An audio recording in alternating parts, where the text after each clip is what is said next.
Hello and welcome to the War Report. I'm your host Cyrus, joined by. Oh, I gotta say my name. Oh, J5. Justin's here. All right. You caught on faster than Armand did, so. I was like, well, like doing this for so long, like dead air is like illegal. So like Yes. when there's dead air, I get antsy and I get like, what the fuck? Is there something on? Is my mic off? Like I always know when dead air is there because hmm I don't think we've done this, me and you, but I've done it with Quan twice. uh, um, We've never done this together. I think I've yeah, done we never done this with just you and Wait, I. no, that's cap. I didn't I do it last year? Probably, I feel like you were on last year, but I don't know if it was just us. Oh. It's, hey man, we're almost at 300 episodes, so you start losing count by like episode 100. Wait, how did I get to 300? But how much longer did it take for this show to start? Well, I guess 100 episodes then, since you guys are almost at 300, we're almost at 400. So it took 100 Yeah, episodes for this show, and then we're almost at 400. We're 2 weeks away from 400 on the A show. that's crazy. We've been doing this shit for consistently for a very long time. Yeah. Um, and I was thinking like I was coming here on my way back, and I was just thinking, when do you stop doing big shows for, like the anniversary shows? Like when does that like stop being a thing? I think it stopped for us. 200 was probably the last one. 400 is kind of a milestone. I don't know what we have planned. Like the way that planning usually goes is like Mills is like, I've been working on this thing for 6 weeks and this is what we're doing. And I'll be like, all right. But like 200 was really involved in that. Like me and Mills, we called everybody. We tried to get drops from a lot of people. We tried to integrate literally everyone that had come with us on this journey there. hmm 200, and it felt like a moment because it was, I think, my first time doing 200 episodes. I don't think it was Mills' first time doing 200 episodes. I think Two Belts at that point had already crossed it, but it was Yeah. it was the first time I had ever done anything that was a milestone in that way. And it's like now it's like kind of cheers to the next 200. And I can't lie, I feel like 500 is like where me and him are like we're getting into like One Piece territory at that point. We gotta get Yeah. Like I definitely like I feel like it was just like, you do a mild celebration for like 50 because most podcasts don't make it to 50. Shit, a lot don't make it to 10. yeah, some don't Um make it to yeah, six sometimes. yeah. Um you do the 100. 100 it seems like kind of mandatory, and then like you have two choices. You could do 200 or you could do 250. You get a nice little milestone like right there, and then your next, to me, like the next one is like, you know 500, and then you start like going by like those. 50 was a big deal. We try to make everyone feel important. Like obviously you guys are coming up on 300. That's in hmm but it's like, you know, it's even crazy to think that one of the shows we're reviewing has lasted this long. But obviously NXT has had a lot of different iterations over the years, but like I think again, it's just finding like if there's something special or important that you guys want to share about the journey or anything like that. I think everyone wants to listen to that. Like I think that's a hmm cool thing to celebrate. Yeah. I think we're about, what is it? Because I did the podcast cover earlier today, and that's how I've been keeping up with the numbers. Um, so what is it? This would be 285. Yeah. Yeah, we're getting there. We're getting close. You'll be there by the end of it. You'll be there by like this October, November. Yeah, probably. Yeah. Um, I can't but count. yeah. Don't text me. I did not want to do the quick maths. But yeah, it's been a while since we recorded, you and I, and it's been a while since you were on the War Report, and in the chat you're just like, every time I have to do the War Report, the episode of AEW is always terrible. Bro, it's always a shitty episode. Like it's always terrible. It's always no, you know what it is? It's never an episode that is of any consequence. And I think that's what my issue is. I wouldn't say this was a terrible episode. It's just an episode that is of no consequence. And I'll get to it hmm later on when we review it. But like if it's like I didn't even realize that 300 was next week. So I'm like, I'm getting the fucking the fucking kind of like whatever show before they actually go balls to the wall. I want to like actually talk about some stuff, but it's like, you know, there's a lot to talk about in this episode. I think like there's like a common thread of AEW booking that like I would love to talk about because like I think that Hmm. it's the strangest way to book shows, and it's like obviously like the thing about WWE is that it is very much formulaic. Like we know that we know what to expect. It's like McDonald's. Yeah. Like it's no doubt about it. We know what it is. Me and Meals watch these shows every single week. We know what's gonna happen. With this, it's like I have no clue what's going on. It's not even not knowing what's happening. I have no clue what the fuck is going on. And I think that was my major issue with like this week. Um, it's funny because if you do follow, and we do, you think this story would go one way because it would just make sense that way, and then it doesn't, and Yeah. then you're just really confused on like what's going on. To me, like there's not this is I don't want to say like there's no like common sense because I feel like that would just be a little too mean, but like I feel like I honestly don't feel like I'm rewarded for paying attention. Mhm. And I felt that way for a very long time. Um, Or just rewarded for just the common beginning, middle, and end of things, or just like common like if you were to just question something in this on this show. Now I have a lot of questions. That would be no one would be able to answer these questions because things just don't work correctly on this show. So yeah, a lot of things just happen. But before we get into the trenches, I want to talk about something. You know how we do. We go on long-winded, uh, you know, banters and stuff like that. But you and Terry recommended a game to me no, earlier this week. yeah. Shadowverse Worlds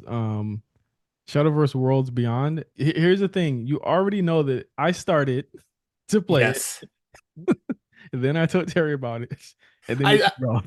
I saw you streaming it in the Discord, and I was just like, okay, y'all do that. I was catching up on Love Island, so I just wanted to focus and watch that. I saw y'all playing that, and I was just like, okay, it looked cool. I ain't gonna lie, it looked cool just from the thumbnail that I saw, and then I just left it at that. And then I get the dreaded message when you get in on.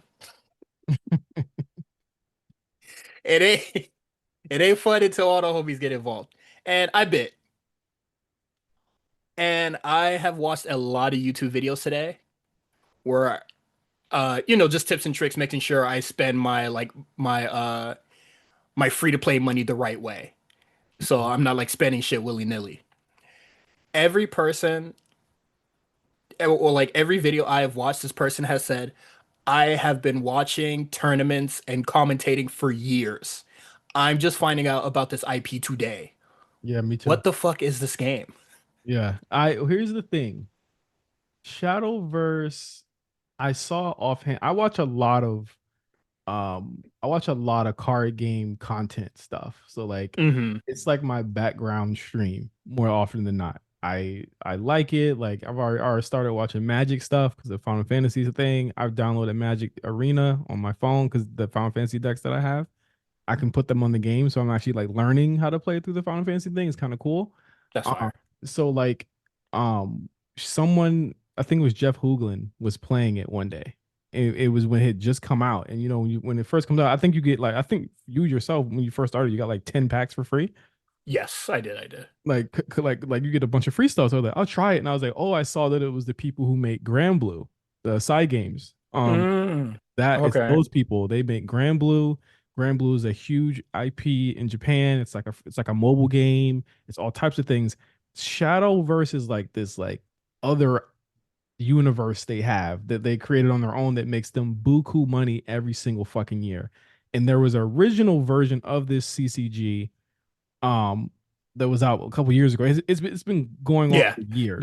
That's what I'm like that's what I found out just like watching through videos. Like this is like the what is it, 14, A Realm Reborn, where it's just like, okay, this is how we get new people in Mhm.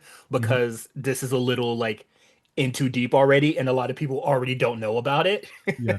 And it's like coming from like stuff like, and I think my gateway was like probably like my gateway to card games was like I worked at Riot or played Runeterra. I enjoyed it, but I fell off.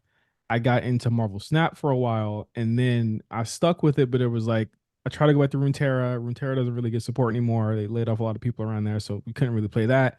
But it's like there was very little updates for Runeterra anymore. There was no more like Hmm. packs coming out. You know what I mean? And then so I would obviously Snap is like, and you play Shadowverse, it's way simpler than Yes. Shadowverse is. So it's like I was looking for something I could sink my teeth into. And so like when I'm very know I would say like apprehensive about getting into it because I was like I don't want it to be super complicated, but like now I'm seeing that it plays like Runeterra and it plays like Magic and stuff like that. So all of them kind of follow the same blueprint. It makes me realize that Snap doesn't play anything like these games at all. Like it's actually kind of Yeah. insane how much it doesn't play like these games and how much it just feels weird to like look at that game now and be like, yo, like this game would be so much better if we could like have more control over what our things did. But like playing Shadowverse, and again, if you guys don't play CCG, and I played Pokemon Pocket as well for a while, um, Yeah. but like, and I fell off of that. I fell off. I fell off that shit quick because I open my pack every day. I don't get shit. I don't get nothing. I look in the Pokemon chat, rare, rare, rare, rare, rare. I go on Instagram. I see my homeboy that's also playing the game. Finally, finish the what is it? Finish one of the packs in a week. And I said, how are y'all like really doing this? It's so expensive, and I'm sure we'll get to the monetization behind it. But like, I dove into Shadowverse, and like, you know what it is like. As someone who doesn't know how to play CCGs, if you don't know how to play, the tutorial is fantastic. Yes, it There's is. there are multiple tutorials like and again you kind of hold Snap to the standard because like a lot of people play Snap, but like Mhm. much better onboarding than Snap, much better to me gameplay than Snap. The thing that kind of left us with Snap is the IP, like obviously playing cool characters that like you kind of somewhat are familiar with, and that's what keeps Mhm. people going. The simplicity is simple to learn but kind of like a little bit tougher to master, but like once you kind of watch a lot of streams you'll know what the fuck's going on. Shadowverse is like deep from the moment you start playing. You know what I mean? Like it's Mhm. very like involved, and you're like, okay, how do these things interact? And I've just been hooked. I've been playing it for like a week straight. Fucking great. I have been playing it all day, but I have just been going through the tutorial all day. I have been knee deep in the tutorial all day. I shit you not. I think I just finished the tutorial when we finished Dynamite. Like I have been knee deep in it all day. I'm really trying to understand the game. Um, Play it on Steam, by the way. It's much better experience on Steam. Like okay. the way that they've taken, and again, all these features are on mobile as well. But like they took the lobby system from Grand Blue, and they just put it in this game. Y- I saw that and I looked at my phone and I was just like, you go be okay, buddy?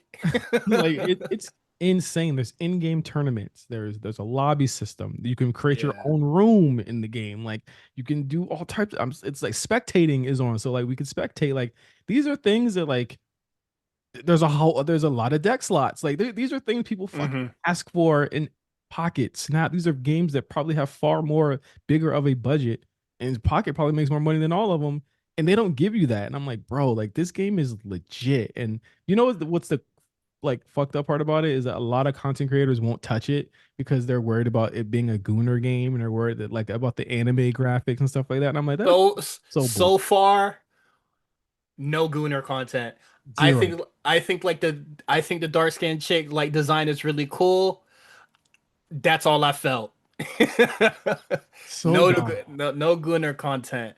Um, did it is very normal for the most part. And honestly, I'm not that familiar with Grand Blue, but I haven't seen any Grand Blue characters where I was just like, yeah, that's like they made you so you could be drawn.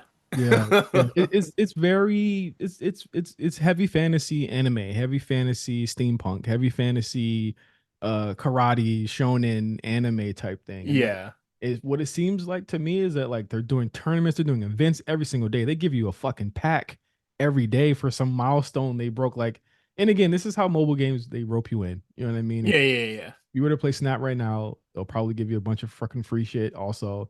But the thing with Snap is that the biggest issue with Snap is the monetization and they're Card acquisition. and card acquisition, and they're going through a whole big stink about a specific card right now.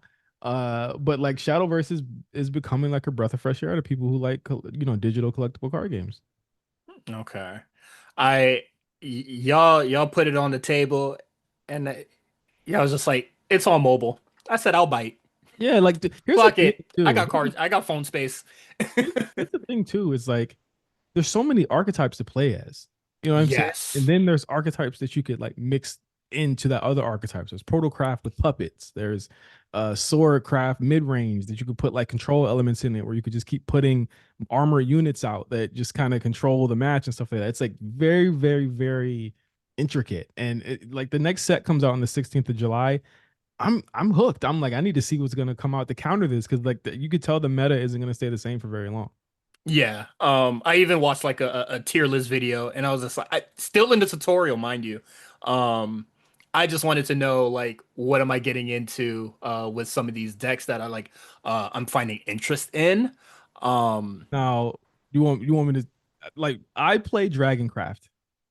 okay. Dragoncraft is a a deck archetype that is heavy on ramping out your heavy your higher mana cards and killing people before they get a chance to really get going. Hmm. So there's a special thing with Dragon Craft where it's called Overflow, and once you get more than 7 play points, and for anyone who doesn't know, hasn't played it, play points are you get a certain amount of actions you can do in Shadowverse Yeah. before you have to give up or attack or move on. Dragoncraft can actually reach 7 points by the fourth turn if you get a really good roll. And then Yeah. by 8, I'm putting dragons on your ass, and you can't do anything about it. And most times, dragon have the storm ability where I could just attack the leader whenever I want to. So my whole strategy is to use dragon sign cards that give me 1 play point, and then evolve one of my units that gives me a play point once it's evolved to get me to 7 by 5 so that I can dry. I put 10 power or 10 cost like 11 power dragons on the field, and I just keep like as Terry. He killed one dragon, I put another 10 out and hit him again. He killed that one, I pulled another one out and killed him again. Like I just straight up dropped 3 10s in a row. And I love like that's my playstyle. I love really aggro decks. But if you really like to like build stuff out, you can do Portal Craft where you can fucking build a fucking R type Gradius ship and just kind of do all your own Y- like Yeah, that one like caught my eye just like aesthetic wise, but I didn't want to be fooled to be like, nah, this card's cool, so I want it, and then it don't really, play well. But puppets have been really cool to me. Um, what really surprised me was the fairy stuff where fairy you is just so bullshit. That is fucking j eight fairies, bro. like just overwhelming your opponent with low tier monsters Yes. is actually really hilarious to And me. for anyone that's wondering, the fairy type in Shadowverse is basically every card you pull puts a fairy in your hand, and most times fairies are 1 mana and they can attack immediately. So like basically, as the opponent, you're trying to kill all these things, but you could have your opponent can have 5 more fairies in their hand, and they have a special The combo counter, yeah which I every also thought was archetype really cool. every archetype has its own gimmick, like a fighting game. Every archetype has its own gimmick. Dragoncraft does ramp. No other deck does that. Fairy is the combo shit. The sorry said like there's a meter where it says if you play 3 cards and you play another card down on this combo, it will kill everybody on the board or something like that. Like, and so what Fairycraft would do is like you'll play 4 cards, then you'll play this thing called Roach. It's like a card called Roach, and its thing reads when this card comes out, not only can it attack whenever it wants to, but its power will be however many cards you play before it. So you could play 4 cards before it on top of the power that it has, and it'll come out as like a 5/7. You can kill shit. It's fucking stupid. I need that. That might be the first deck I acquire Yeah. because I like when I was doing the tutorial for that, I was just like, oh, this is like really, really fun. Like I'm enjoying like I'm paying attention to the cards I am playing way more when I'm playing that like versus any other tutorial. Like I was really paying attention when I was like playing that. So it did hook me. It did capture my focus. I thought that was really cool. The only thing that I'm struggling right now, and I think obviously it will just come with actual play time Yeah. outside of tutorial, is when to evolve, which Um, which is a really cool gimmick, by the yes. way. I've It's like having two, it's like both you and your opponent have nukes, right? yeah, And and I like think that's really cool. and you're trying to figure out when to use your nukes before theirs. So like what one really cool thing I love to do, one of my dragons, it's like a 9 cost dragon, but when it comes out, it does -9 to everything on the board. That's absolutely So insane. so when I kill off everything, and again, this is Dragoncraft, like I have the power to do that, but you can't let me. You know what I mean? You can't let me out. Yeah. So when I do that, I'll evolve it. I'll just give it a regular yellow evolve, and I'll say, okay, you got to deal with this 11 power thing, or you can attack the leader. Because if I hit you again, I can hit the leader. So hmm that's like a net what 24 almost that he can do just on your board and your leader. So I'll be like, okay, here, deal with it. And while you kill that dragon using all your resources to do it, I drop another one down. You know what I'm saying? It's like I try Yeah. like my whole thing is I want you to burn your evos out so that I can just wipe the floor with you. Most times they'll quit because they'll be like he has another one coming out, so they'll just retreat. But like the evolution thing is a whole nother level of strategy, and I think that it Yes. depends on what you have. Obviously, there's like the lieutenant classes or the legendaries, I guess they call them, where it's like if you get one of those are the only ones that can super evolve.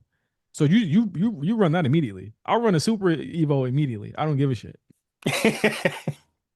I am right now, like I know that's a flaw in my game like this early is that like I don't know when to use it. And then when the AI start using it and they start cooking me, I'm just like, I'm doing something wrong. But that'll come with like more playtime. I just finished the tutorial like an hour ago.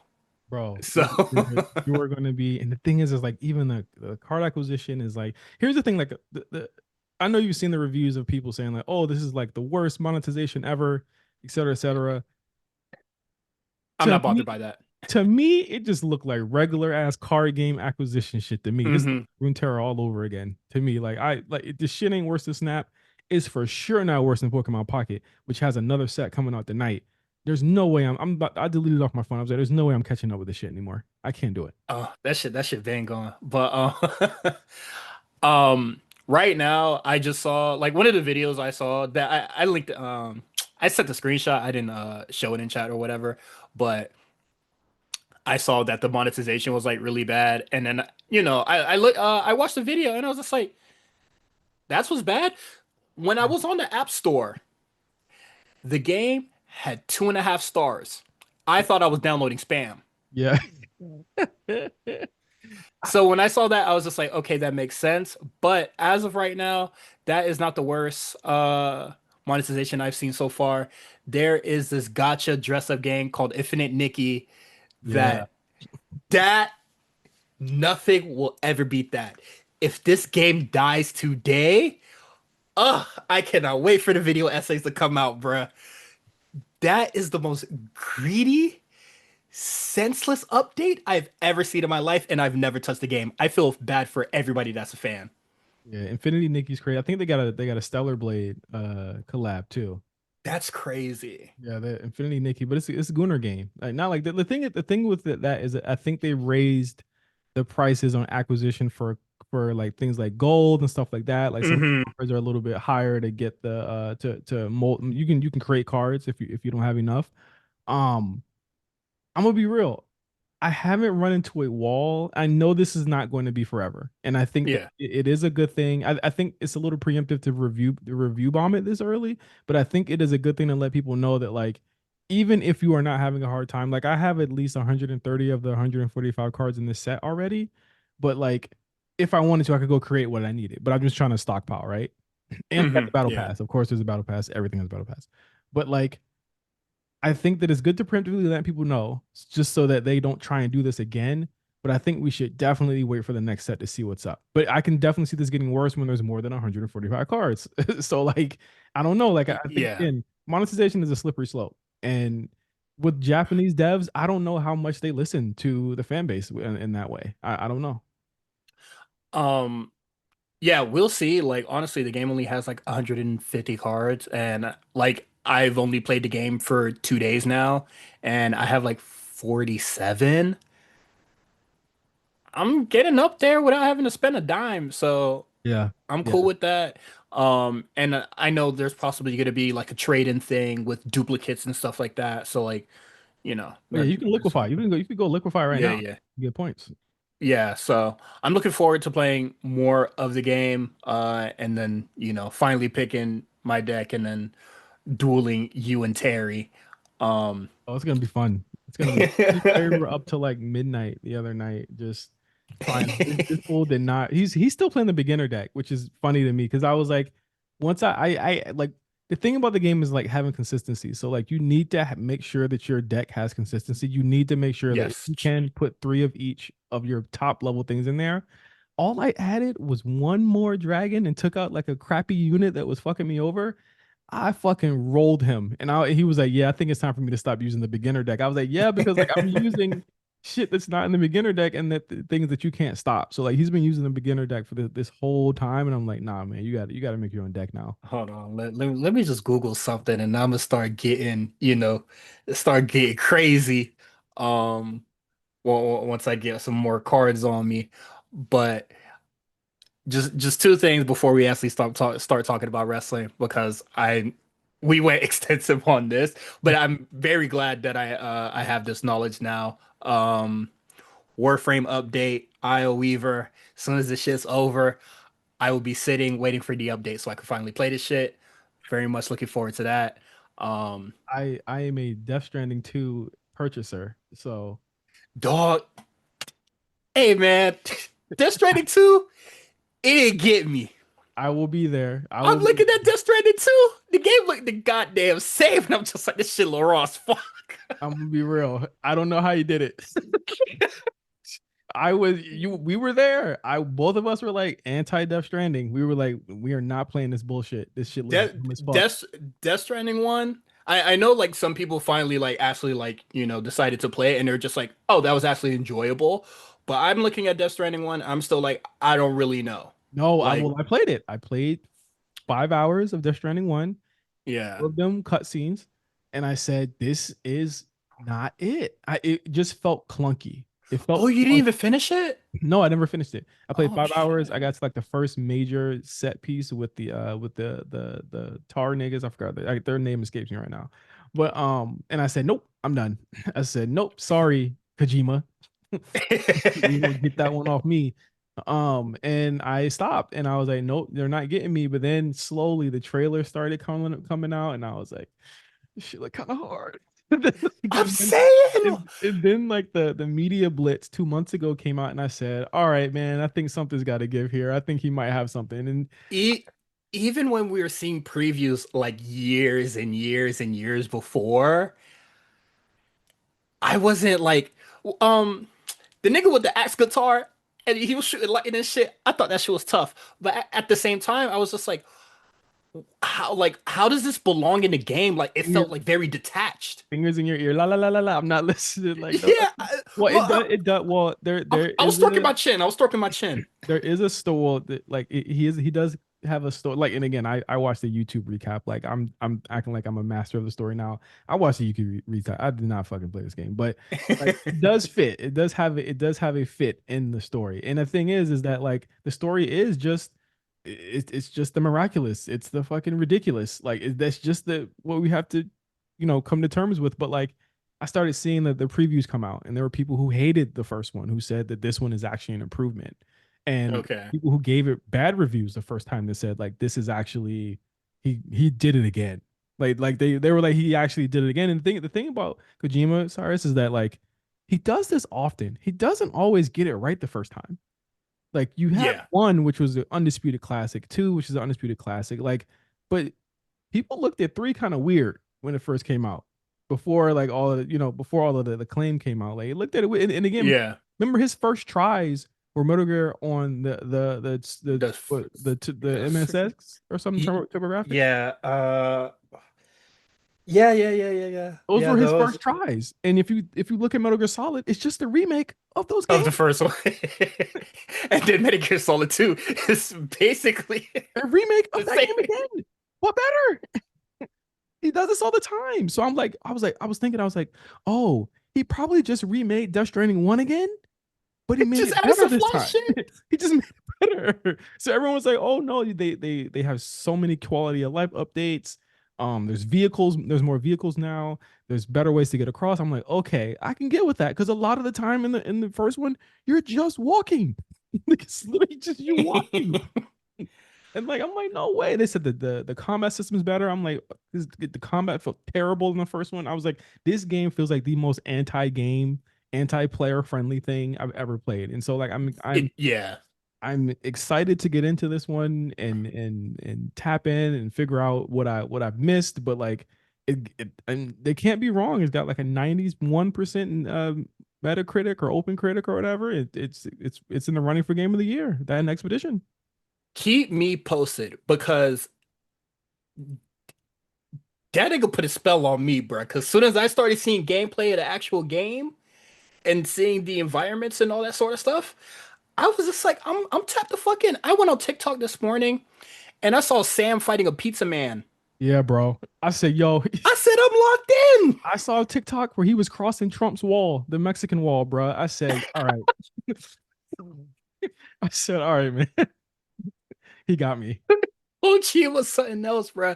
And and I think with Death Stranding 1 is that I feel like it was very serious.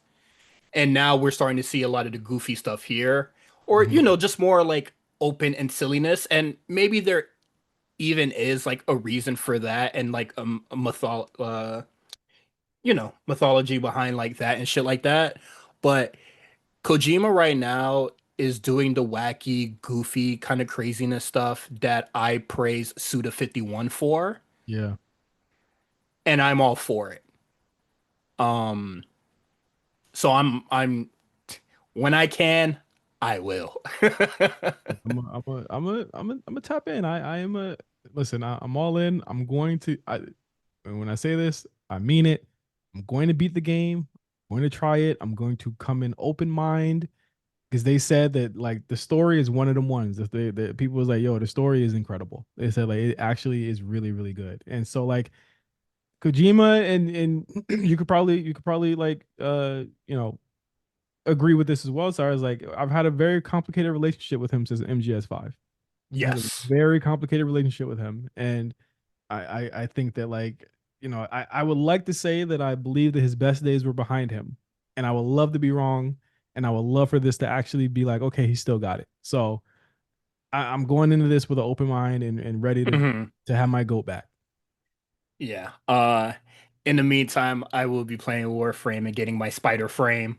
Um, but I will be having my eye out on Death Stranding 2 shit because it looks amazing. But now it is time to talk about wrestling. We are a wrestling show first, believe it or not. Mm. Um, in the trenches, I have two topics, but some news just came in as we were watching Dynamite. Blake Monroe puts out a vlog, um, just how she's finally a WWE superstar. Mm-hmm. And then there's a very extensive quote here, um, of her really just talking about her last year in AEW. So it starts with, I felt a little dejected at the end of last year, and I didn't know if WWE was an option for me. I started training again. I started training at Flatbacks, which is Sean Spears and Tyler Breeze's school, I believe. I believe so. Yeah. Which is an amazing school. I was training in Atlanta and I fell in love with wrestling again. I fell in love with wrestling again, and it felt like I was back in the game and I wanted to do so much more. And I spoke to my manager and he said, I believe in you. I spoke to people around me and they were like, I believe in you. I spoke to my parents and they were the big ones. Even my dad, your life isn't a dress rehearsal. You you go you get one go. This is your dream since you're a little kid. And so everything happened so quickly. I'm doing it. I'm officially a WWE superstar. I want to get my thoughts just real quick. So felt so dejected at the end of last year, which would be like the Hollywood ending for the most part. You know, she probably felt like her run was coming to an end. Last year, no, Hollywood Ending was in like what, No. March? Oh, she She probably knew was it she was was coming the to an end. champion. She was the champion while she was feeling like this. Hold on, let That's me now that you, holy shit, yeah. The Hollywood ending was this year. yeah. She said, yeah, at the end of last year. I think, and again, if you put two and two together, it could be that she was not. She knew her contract was coming up, and Hmm. potentially no one from WWE. They tend to hit. Reached out. They tend to reach out or put feelers out, and she had gotten no feelers put out, and I would imagine that she was like, and again, I'm not trying to be mean, and nor am I trying to sugarcoat this, but it does not seem like she was actively very happy at AEW. If this is what is it to be believed, like she wanted to go to WWE. She Yeah. was a champion at this time, feeling like this. I think that's like for her to feel dejected as champ and realistically, her first year. This is her first year in AEW. And she was just like, I need to leave. That's crazy. Yeah, but it goes No- it goes it goes into like really, and we don't know why she felt that way. I wouldn't say that she should, like, not say should, but like I'm not sure how she felt that way with the way she was being booked for sure. Like she was Yeah. beating everyone. She was in the top program on in the ladder, her and Tony. But ultimately Tony was really her only feud, and there wasn't really much growth there to be gained with just facing off against one person and like a couple of times squashing people. I'd say that it was probably the best women's storyline they've put on for sure Yeah. for years.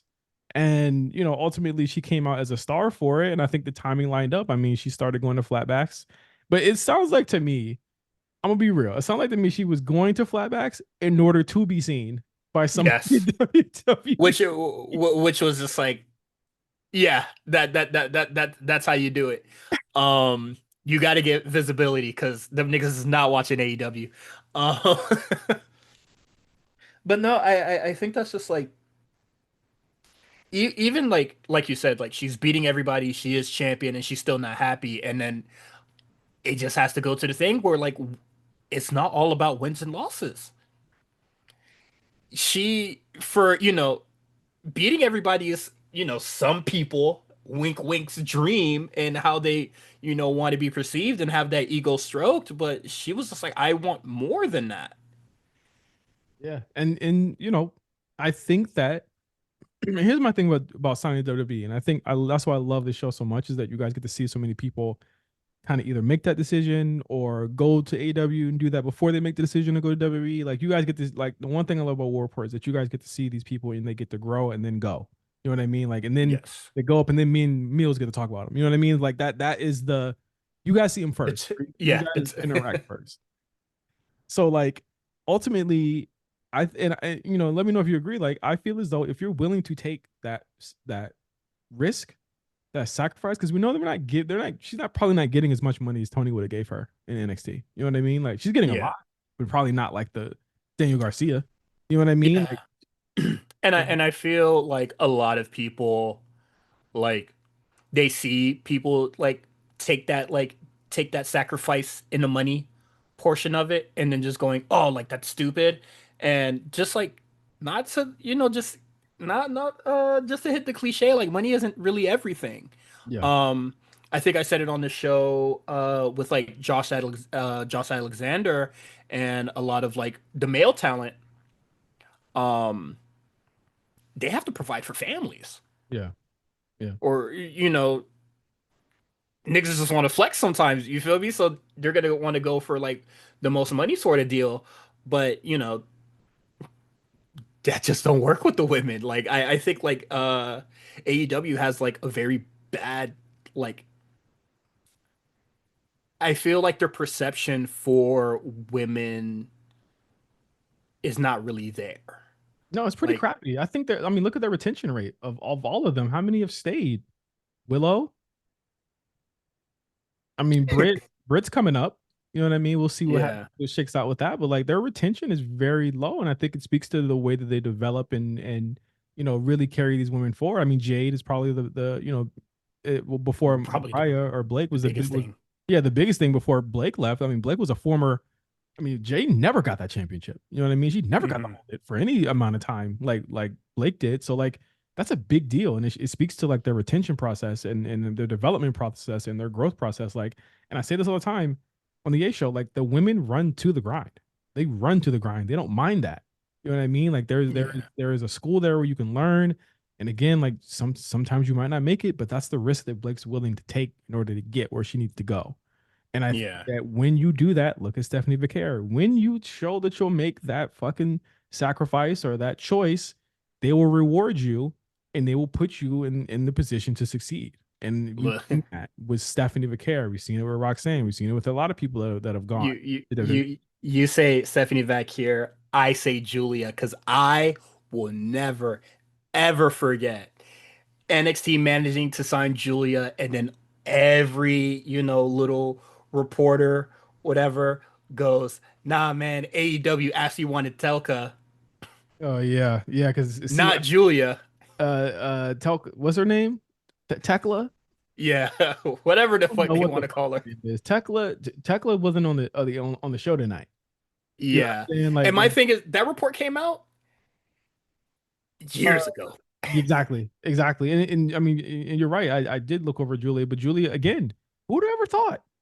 Who'd have ever thought? Like, She, her getting called like Stephanie Vaquer and Julia's journey through NXT. Honestly, who could have called it the way that that shit was going? yeah, for sure. They were rolling dice. Yeah, and again, like there was no telling, that that would have happened, but the reactions, the matches they were having, and WWE smart for noticing that and not keeping them there. I would tell you that like you've seen it before too. You've seen it with Roxanne. Yeah, Well, the thing Roxanne's different. I guess they kind of had to have somebody on there because the women that are there now weren't as good as they were before Roxanne yeah. left. So I'm not gonna put Roxanne in it, but like there's a lot of times when they just will not pull the trigger and they pull the trigger with them and then they call them all up at the same time. You know what I mean? All at the same time. And then still, the Women's Division is still fire. It's Exactly. still strong with like three beaters are gone, with one potentially also leaving as well. And is and it's still really good. When we talk about the NXT main event, like I feel like a proud father, my nigga. Like I really Yeah. watch this shit. Like I think like the start of like two well, honestly, just like watching from like Mandy's reign to now, not even just like in terms of like the champion, just the women's division as a whole. It is stacked. Like it is I feel like it's legitimately a logjam and there's two titles and I feel like anybody can win anything and I'd be okay with it. Yeah, you'll be fine. And again, but to go back to Blake, this is the water she's swimming in now. And you say this Yes. all the time. The level of competition is so low in AEW. And you're absolutely right. And I don't think anybody wants to admit that. But the level of competition is low because no one ever pushes them to do anything more than what they do. I think as much as we give Athena shit, like I I think she would be a boon to that division. I think she'd be great. I think she would lift other people up to her level if they would push her. But Blake didn't have that type of competition where she was. Now she's here.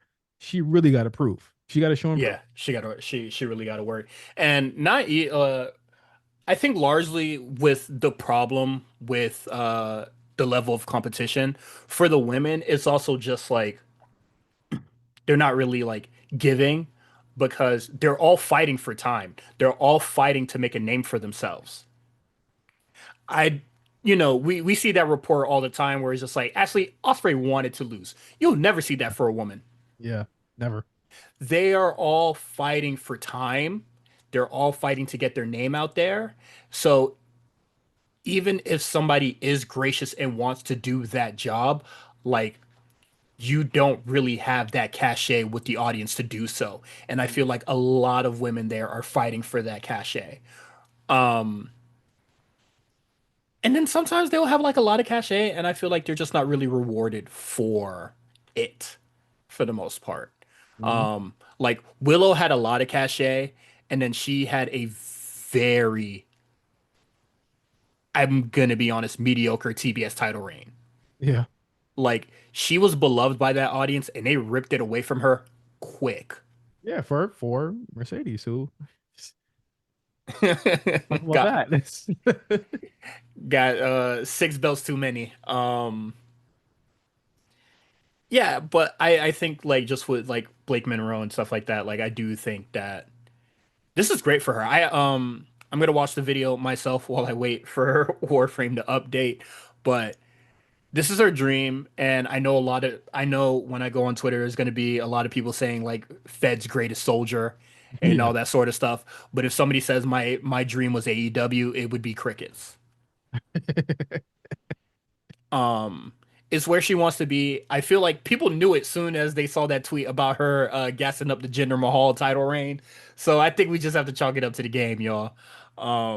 It's where she wants to be, and I think she's gonna go really far. I never really thought that she was like a terrible wrestler in AEW. Um, it's just she never really got into the flow of things because she was having a lot of one-off feuds with people. Yeah. It's just it's just really I think ultimately it's just really good to see somebody complete their dreams at 26 years old. You know what I mean? Yeah, I think regardless of the conversation, regardless of the tribalism and all that bullshit, we know that's gonna come with it. Blake's gonna be something there. It is something she always wanted to do. And you know, I don't know if we get into the NXT spoilers, but I mean, she's right in the mix. That she's right in the mix yeah, with the women that she should be in the mix with, for sure. yeah, and that's fantastic. Um, the other topic is I don't think me and Quan talked about it yet. I think we just been going like through the motions of the whole thing. But what is our current thoughts on NXT post Stand and Deliver? Damn. Like as a whole. I, the thing with NXT is that there's so much shit that happens in NXT. Like we would need honestly like a book to talk about everything because literally Stephanie was there, Stephanie's gone. Julia was there, Julia's gone. Jordan Grace came, Ricky Saints came, Blake Monroe came. Like there's a bunch of stuff that has happened. I think that like I always say this like, and I say this to Mills all the time, like the reshuffling of the deck in NXT, it's like a long prorated, protracted kind of thing. I'm sorry, I gotta eat crow. It happened like that this year. Like they Yeah. changed this show three times this year. Trick became TNA champion. Like the level up and evolve guys have shown up. Javon Evans has made a turn. There's been a lot of stuff that's happened in NXT. And I think that like from Stand and Deliver, it got shaky. It got shakier, especially for the men. And I do remember around the time when we were like, doing predictions and then, reviews for Stand and Deliver. I believe that we said like sometimes Stand and Deliver isn't that reset show Yeah. that like we kind of made it out to be. Like, especially when I don't really feel like anybody like really lost their championship or anything like that. So we just like went back into the swing of things. Um, but yeah, NXT has changed a lot post Stand and Deliver, and even with like the constant reshuffling of the cards, it's been a great draw every time. Like, and I will always highlight the women's division. Like the women's division is can't be stopped. Like you would have to try really, really hard for this to be bad. Like everything they do is just been really Yeah. great. And the thing is, it brings back the feeling of you never know what's gonna happen. You know, Yeah. like you never know what's gonna happen on this show, and you truly never do. There's been twice, three times this year. Meals has said, "Don't go on Twitter." Like, Yeah. don't go on Twitter because you're gonna see something that you probably don't want spoiled. And it's happened, over and over again this year. I think that I have a better. Obviously, I have some minor quibbles, obviously, on NXT this week, but like, you're always gonna get something that like you enjoy, but like, obviously, I have a better opinion Mhm. now. I would actually say that I feel like the men and the women are kind of stabilized right now. I don't know if I'm crazy, but like, Oh, they're kind of stabilized. walking, bro. I'm just saying they're kind of stabilized besides one program. And you probably know what program that is for the men. Actually, maybe two. Maybe two. Okay, but before we get to that though, I will say though, the men, I used to give the men a lot of shit. It's been very much documented, recorded, audio, transcripts, all that sort of stuff. I think it has worked out for the most part. Yes. I Yes. definitely do think it has stabilized. Like the women, they've always been good and they continue to remain good. That's like great. But like the men, I feel like I it is no longer like, ugh, what a women at. You know, like I'm not feeling that way anymore when I see like talent that I wasn't really a big fan of. Trick Williams, like I'm glad to see them now. Trick Williams' heel turn started off really rocky. Very rocky. Also, remember we thought he was about to be with the fucking Dark State niggas. I'm glad they pivoted away from that shit. Oh my God, that feels like months ago when we thought that was gonna happen. Like a really long time. And like now that, Dark State is going to TNA and they're Yeah. largely away from the show, like we have stabilized. I feel like it is really good. And if I'm going to predict what you think that the problem with the men's division is right now, I'm going to say Jasper Troy. Yeah. Yeah. I I I understand that he won I LFG. hate him. I hate it. I It is fuck to me, it's extremely forced. so forced. So fucking forced, dude. I Here's the thing. I don't like his look. He looks like Abyss, but black. Black is. All right. I think I mean, he even has his finisher. Sorry, it's like he's literally just Black Abyss, like literally. I'm Like just mad that you can hear the gears turning to get to Plebus. Black is. It's black. But like, but the thing is that like my frustration is that like they're gonna use him they're gonna use Javon to put this guy over, and Javon is Hmm. 10 times the wrestler he is. We gotta see I mean, I won't go into the spoilers, but like it- he's getting a lot of shit that he shouldn't be getting, and like I really worry for big guys in NXT. I think big guys like that they need to just go ahead and call up because you don't really got to use those types of guys all the time on main roster. In NXT, you Hmm. actually got to kind of like wrestle a little bit or show us something. Like Yeah, Jasper it Troy is. didn't show me nothing in the Oba match. I thought it was actually pretty bad. NXT is very much what have you done for me lately because development. We want to like for me, it's I'm looking to see improvements every match. And so you're going to have to wrestle a lot, especially if you're not going to do promos. You're just going to do post-match beat downs. I'm just like we go save it for NXT, but I do think that like Jasper Troy is largely like not Forgettable. it. Also, And where's the women? Like, where's exactly, name? Tyra May Steele. Yeah, How is this guy or how is this guy orbiting the title picture still? And then we only seen Tyra May Steele, once. wrestle once. And I'm gonna be honest, I don't like her presentation this time around. Yeah. When she first showed up, she just beat her ass. She was smiling and all that shit, and I thought that was great. Now she's doing the weird, awkward stares at the camera and stuff like that. And I was telling Quan when I was watching LFG, I feel like Undertaker was the worst coach. He was not doing anything for those people. Bubba Ray, Bubba Ray was absolutely the best coach of that show, regardless how people feel about him currently. But he was he was coaching his ass off, and that's why he got so much damn camera time versus everybody else. Booker, he got dealt a lucky hand. He ain't had to do much. I feel like that's actually fucked up. Like he had a great like set of people just out the gate, and all he had to do was just encourage them. That's all he had to do. Jasper Troy was part of his team. I liked his presentation on LFG. I don't like what it is now. When he was having like smoke with niggas on the show, I thought that was really cool because he was talkative, he was getting in niggas' faces and all that. Being the silent killer type don't work for me at this current time. Oh no, not at all, not at all. And not only that, he's just swaggerless. I think that there's so many like Oba should not be looking cooler than you with his banana shirt on, but The silky banana shirt. yes.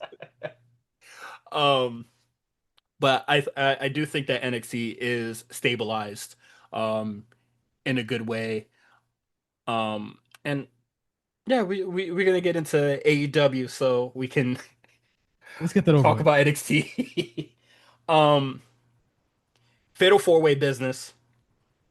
For the women, we have Chris Statlander defeating Willow Nightingale, Athena, and Thunder Rosa. Um and we got Mark Briscoe defeating Takeshita, Roderick Strong, and Bandito. They're all going to be number one in the Casino Battle Royale at What All does that In. mean? What does that mean? Like is that good? You are going to be the first person in a Battle Royale. But it's the one. But it ends. It could end with a It pin. can, but yeah, it can end at any time. So basically, you have first pickings. Um, at the risk of being more tired by the time the fifth person comes in. And normally for these battle royales, 20 people show up.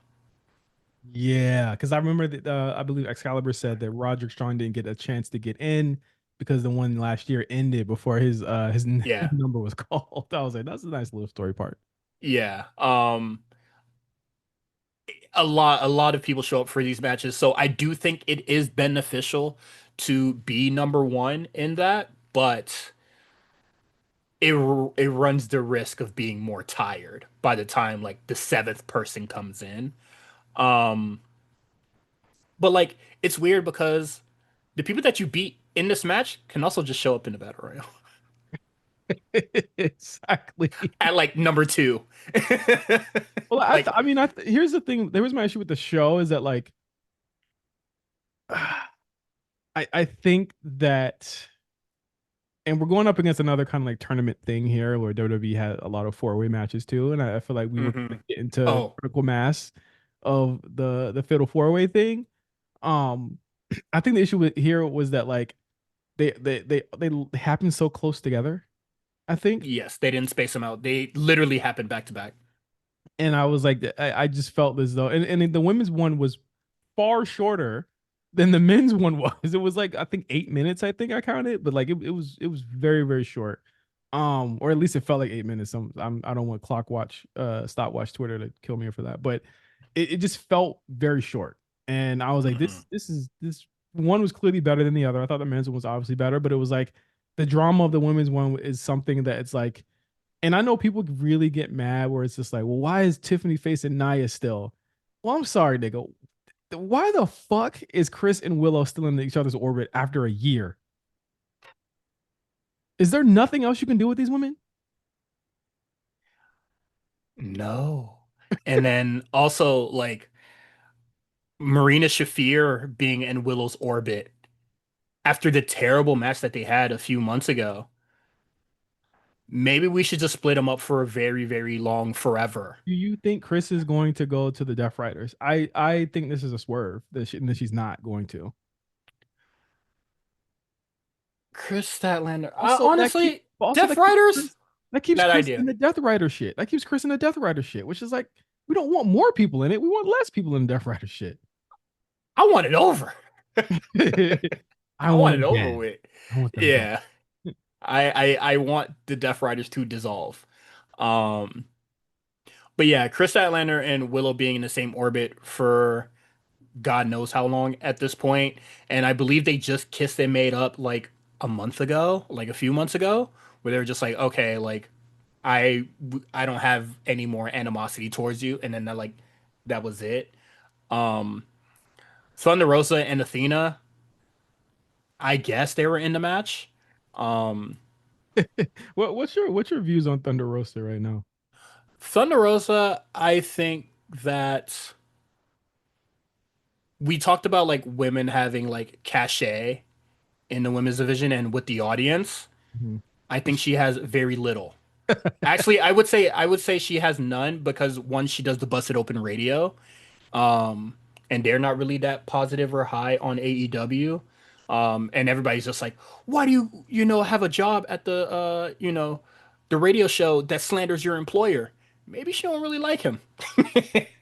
Who maybe she needs money. Like she don't get booked very often on the main shows, and she's primarily on ROH. I think it was shocking to have Athena on this show. It's the second time. Yeah. Um, And I'm I get told a lot that she is one of the best workers in North America, one of the best women's workers ever. And then I look at Dynamite and I see her have a terrible slow reversal exchange with Thunder Rosa. yeah. That ain't no best I, behavior to me. but when you don't have much time to do your match, I could understand why that would I happen. mean, if you ain't getting much time in the match, I think you should do that reversal even faster. Oh, me crazy. Oh my god! But again, it's like we goes back to the Blake Monroe thing. It's like she would have eventually had to like been in something like this. You know what I mean? And I think Yeah. that's a gross you have to think like if someone who's left there or someone who's like still there who was in a big a big program or in a former program, you gotta look like like it's either I leave or I'm doing that. Thunder Thunder Rosa was a former AEW Women's Champion. That's what I'm saying. It's either I Like leave or I'm doing that. Like Mariah May would have had to do that. this, yeah, and with very little time. Yeah. Like everybody in that match is a former champion or a champion currently. I don't think that's really a good use of these people in this match. Um, but yeah, I'm just gonna move on.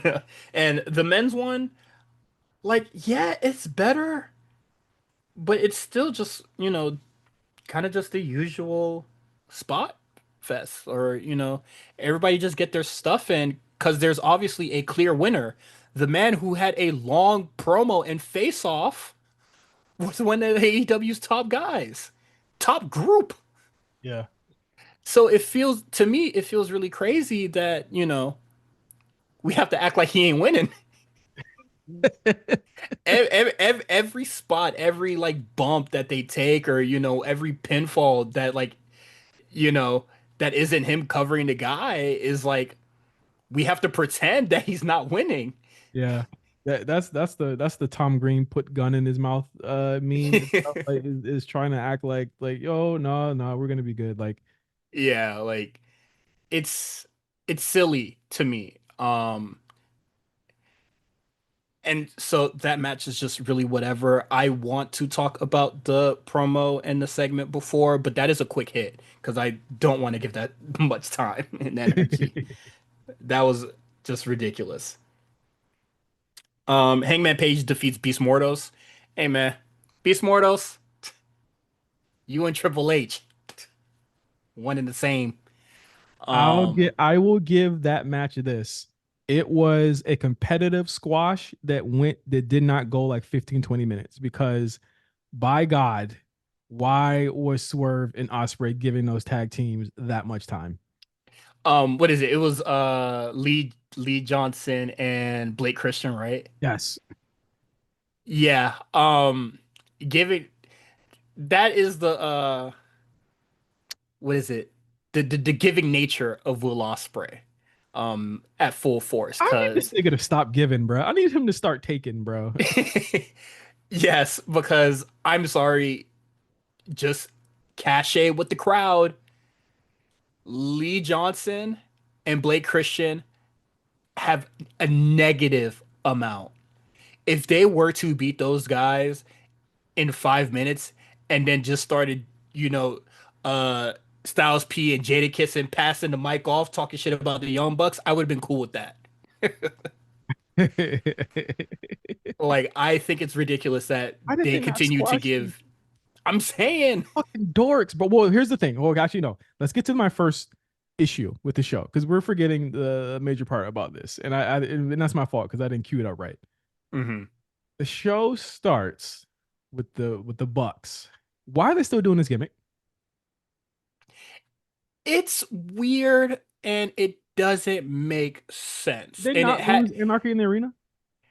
yes, they lost Anarchy in the arena.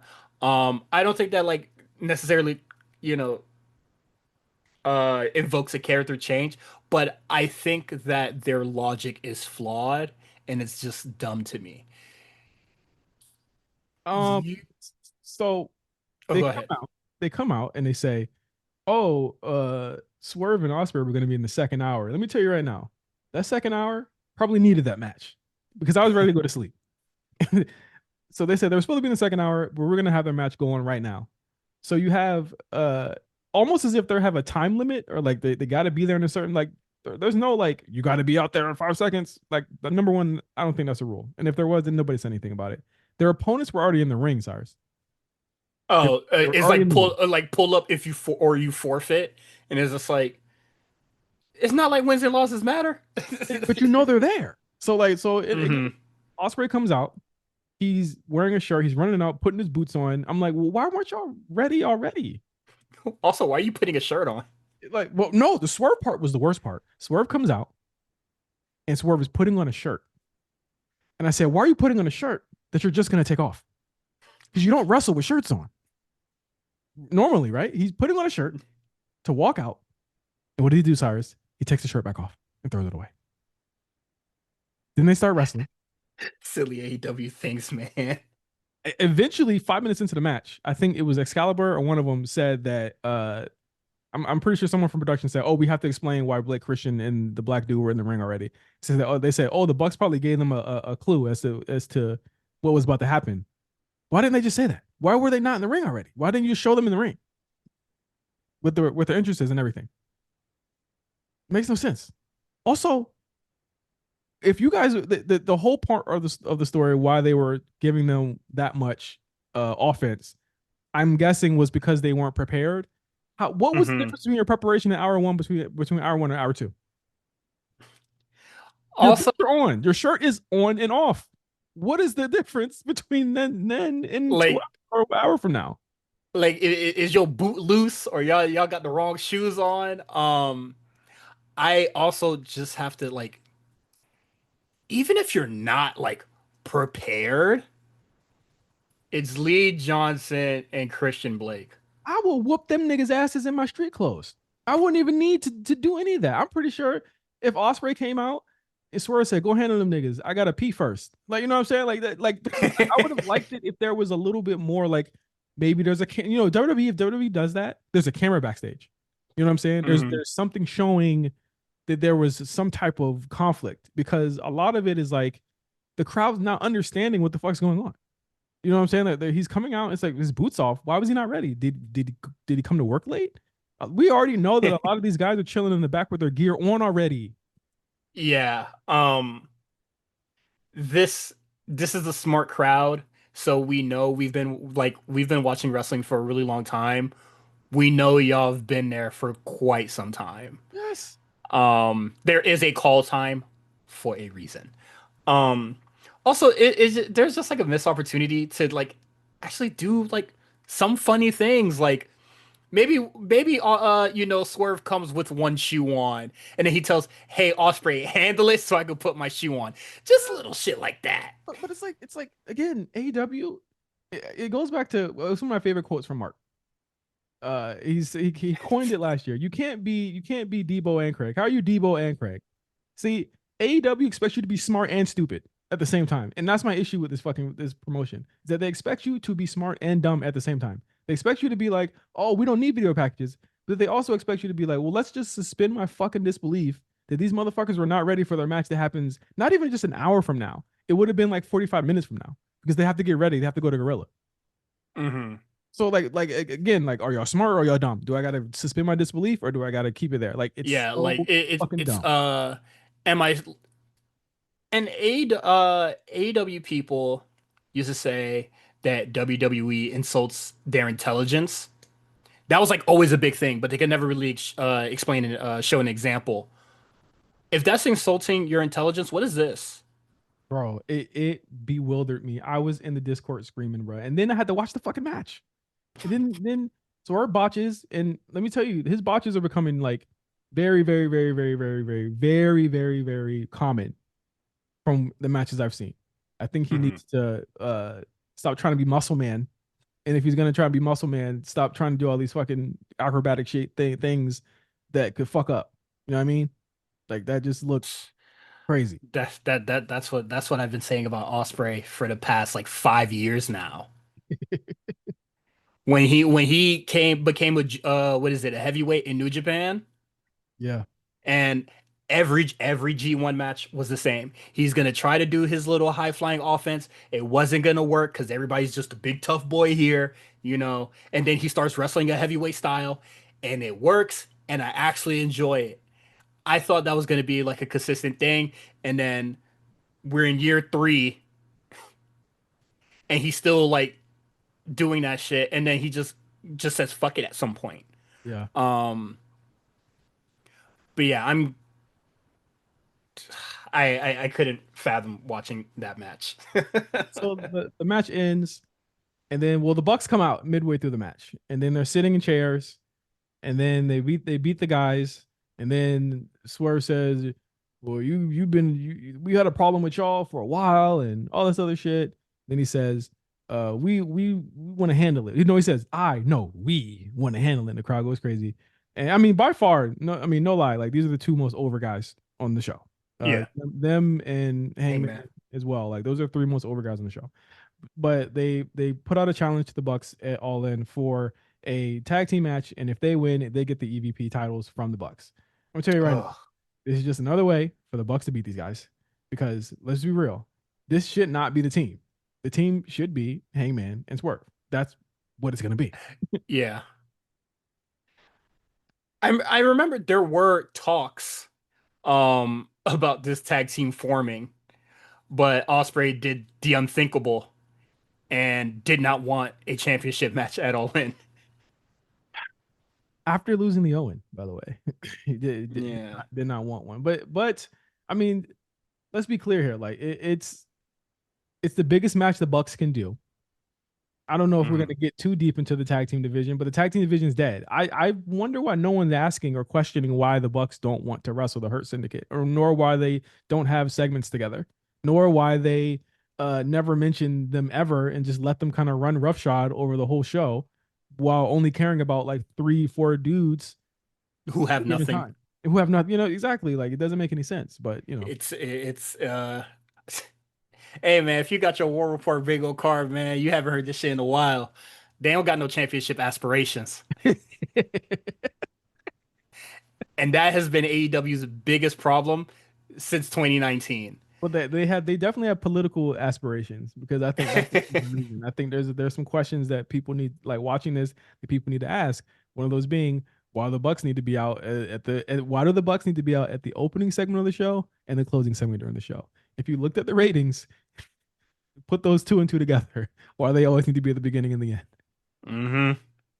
hmm Absolutely ridiculous. And then at the end, after Hangman Page beats down, beats Mortos, the lights go out. And the lights are still out. And the lights are still out. We're still in the air, folks. I'm like, no fucking shit. If we weren't on the air anymore, we'd have the HBO Max thing, or we'll go to fucking, I don't know, Justice League or whatever the fuck TBS goes off. There's not a technical difficulty, y'all, I swear. And then the Bucks do the same thing that they did to Swerve, the same stupid thing where they're just holding the wrist. Hangman Page does not try to fight out. They do a taunt and then they do the EVP trigger. Absolutely ridiculous. I hate when they do that. I would It honestly up. prefer It's if, not even like, hold on. It's not even like Hangman was fucking hurt. He was standing. So what did they do? yeah, They hit him in the nuts? Did they hit him with a chair? His eyes were open. He wasn't unconscious. He was fully conscious of what was happening. Did they drug him? Did they use again? How do you want me to be Hangman stupid? syringe. How do you want me to be stupid and smart at the same time? Something's got to give. It's either got to be stupid or it's got to be smart. Because they did the lights out thing for Tekla the other week, right? and then Hmm. how she beat up Jamie Hayter and she wrote her off. It made no sense because again, why did you just pick her back up? She was already on the ground. What'd you do to her? What happened? It's gotta make sense, bro. This shit made no sense. So they beat him up. Moxley, we gotta really have a conversation about like these big ass arenas they're in. Maybe they need to be doing actual high school gyms because it took the baby faces 2 minutes. Moxley's music was allowed to play. He was allowed to come out of the crowd. He was allowed to get a chain, taunt, choke him for like 3 minutes, and then the ops came down. What were y'all doing? What were they doing? I I don't really understand. And then just to go back to the Young Bucks thing before we move forward, is that the Bucks will do the lights out thing, hold the wrist, do the taunt, do the thing. It's just like one, you don't have to do the lights out because why? You guys aren't not usually that's safe for the supernatural motherfuckers, like formerly the House of Black, and Abaddon, formerly RIP Abaddon. Yeah. What's she doing? Why She working not? for CBS now? We go see her at Halloween Spirit, man. Why not just beat on him? Yeah. Why not just hit him from behind, beat the fuck out of him, and then you do your EVP trigger? For one, it would milk the fucking crowd. They would actually boo at some point, but for some reason, you want them to cheer you as you taunt to do your finisher. It's just the details that just like they don't give a shit about, and Lack it's thereof or lack or, thereof. or yeah. And then Death Riders come out, and then they're bringing all the implements, chains, and all this sort of stuff to like beat on Hangman Page, and I was just like, kind of just unneeded. And then also we forgot to talk about Wheeler Yuta coming out for the women's Fatal Four Way, trying to. I guess he has beef with Willow because she be hitting on him, Yeah. Yeah. while the women in the group never wants to have any physical contact with Willow. Ever, which is strange. It's like just hit her. Just hit them. This happened with the Hurt Syndicate shit too. Oh, they do it a lot with the Hurt Syndicate. MVP up that Kane. You would think he had an RPG in his hands, bruh. He had a katana in his bitch, bro. Like what the fuck? um, but yeah, and it's just Moxley things. Like it's supposed to look edgy. It's just whatever. And then he like grabs the camera, babbles a whole bunch of shit, and then the show's over. Um, just really bizarre and odd stuff that is the usual for Moxley. And then people want to tell you he's a strong promo, and then he just babbles and says bullshit. Um, Quick hits. When I finally got to catch Dynamite, Kota Ibushi and Trent Beretta was wrestling. Let me tell you, that's the sentence. Sentence of the year. since I have been watching wrestling, I have never seen Trent Beretta have a good match. I have never seen this man have a good match ever in my life. Don't send us any. I don't think it exists. You could show me that Candice LeRae shit all you like at PWG. That shit ain't fly to me.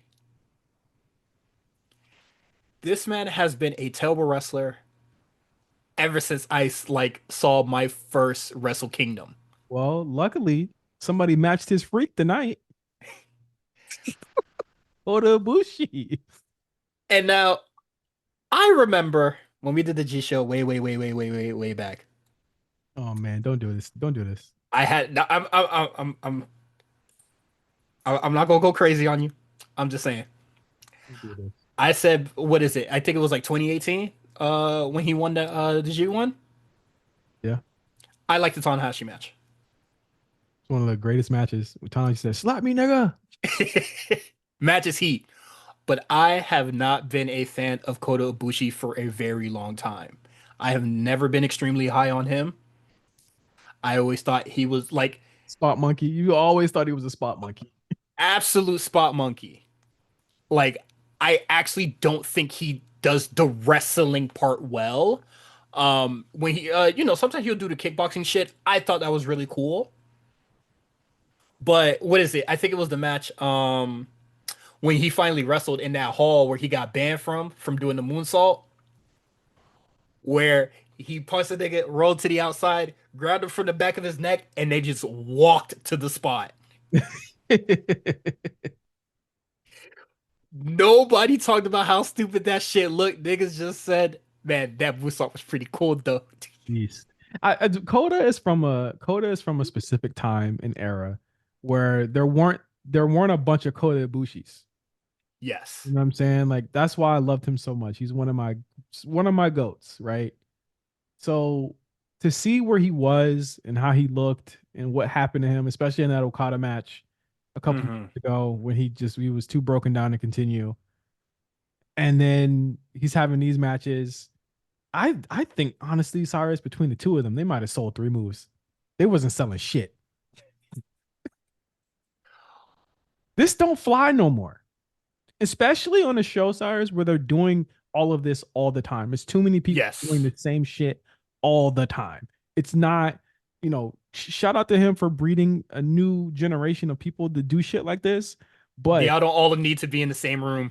exactly, y'all don't all need to be doing the same shit. And that's where it stood. There was a fucking spike pile driver done in this nigga. He hopped up and cheered like how Ibushi does. It looked like he thought he won after he kicked out. I gotta watch it back, bro. He Looked like he thought covers he him. He won. pops up, and then just look. He looks bothered, like And he then he just looks felt. off into the distance. Then he gets hit with a poison rana, I believe. Or no, it was a German, a snap German, I believe. Pops right back up, Pops right back up. and then hits him with the snap German. Why are we doing I this for? You're not Brock Lesnar. I I am tired of the get hit by a move, stand right back up, hit the guy with the same move, and then we both like, and then rest spot. I don't like it. Not a fan. I would rather it not be done at 8:25 when there's four more matches and there are bigger stars than you on the show that still have yet to go. Bigger stars on the show that have the same fucking move set Exactly. Like the and the same Kamagoye ring is his, psychology. exactly. Kamagoye is his move. And Yeah. you gotta see it knock out Hangman Page like he got hit with a fucking tranquilizer dart. Hangman Page is probably the strongest man on that fuck. Like him and Swerve, probably the strongest men in them, like in America. Like it Yeah. is absolutely crazy with the amount of shit that it takes to put them down, and then you have to suspend your disbelief when they just get He gets beat with choked out like by a chain. yeah or whatever. Um, but yeah, Trent Beretta and Kota Ibushi, terrible stuff. It was bad. And then at the end, Okada comes out, which leads to a literal immediate. Well, this happened after the segment before. Let's go to the segment before. Segment Mhm. before, Bucks are in the back. They don't agree to the match that Swerve proposed, but they did suspend him for putting his hands on a AEW official, whatever. It's July 4th. He probably has off next week. Um, and then Okada comes up and says, "Look at my new friends."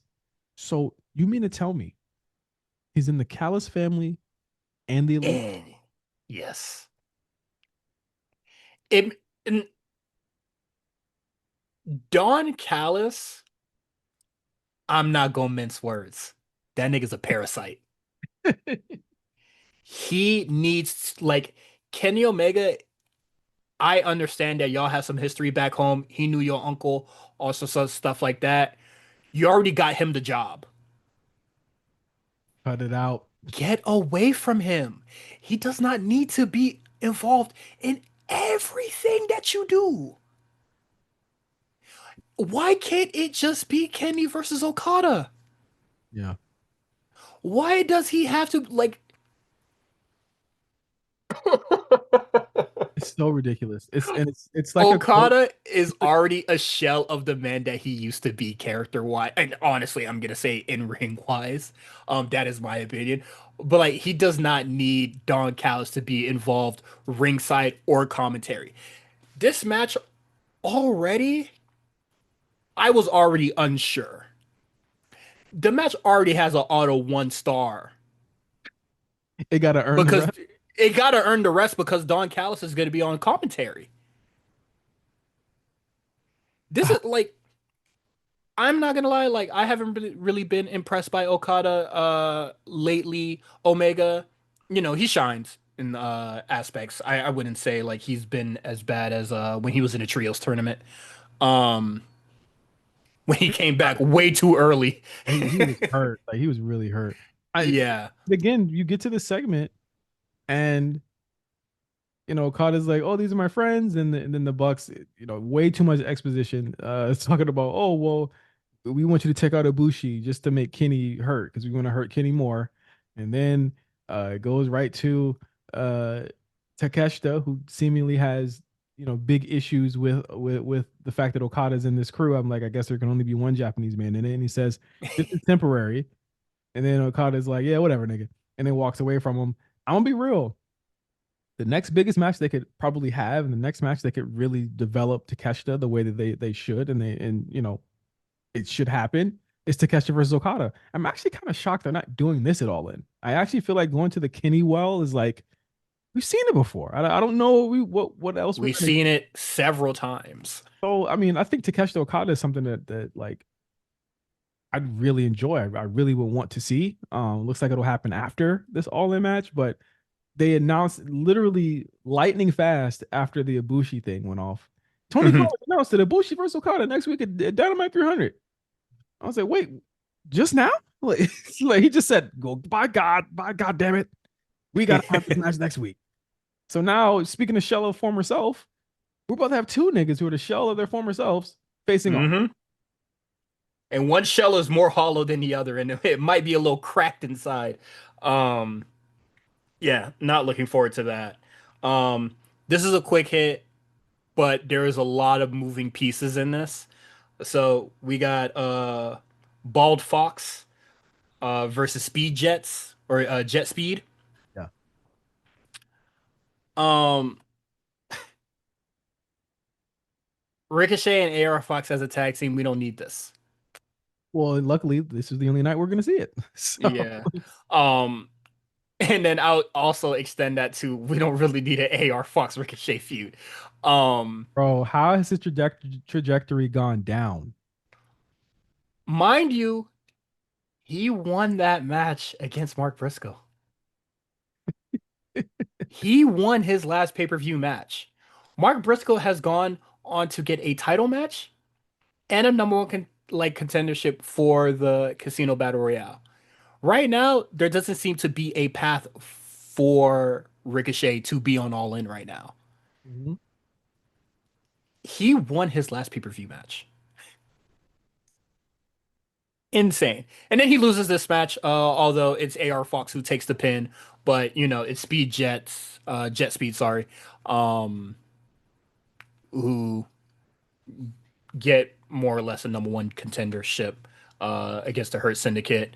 Um, Mike Bailey and Kevin Knight cut a terrible promo Yeah, with and Tony that Schiavone. again, that's where the development comes in. You could tell these guys aren't very comfortable. Um, they're He not been, comfortable on the I could mic. tell, I could tell he been working on that promo for a minute though. He said, "Yeah, this shit gonna hit," and then it came with terrible delivery. Yeah, And pretty Speedball just said the fucking Spider-Man quote, the Stan Lee quote. said, "Oh, fuck off." I was just like, "Fuck off! Stop it! I was Fucking like, "Try, my nigga." Oh my god. what is this company's obsession with dorks and nerds, bro? I live that life. I see it enough. I want to just see cool niggas, man. I'm in enough with the the what's the TikTok shit like. The girl that does like the really weird anime voice. Oh, yes. Like in the car where she's like she does it like the hand signal and everything. That's literally Mhm. the wrestler in AEW to me. Is that girl? They all talk the same. My body started to cringe because I visualized it. They don't call me. Don't call me. Like that's how they all are, bro. Yeah, and then they insult the Hurt Syndicate and Tony Schiavone activate his stand the world and got the fuck out.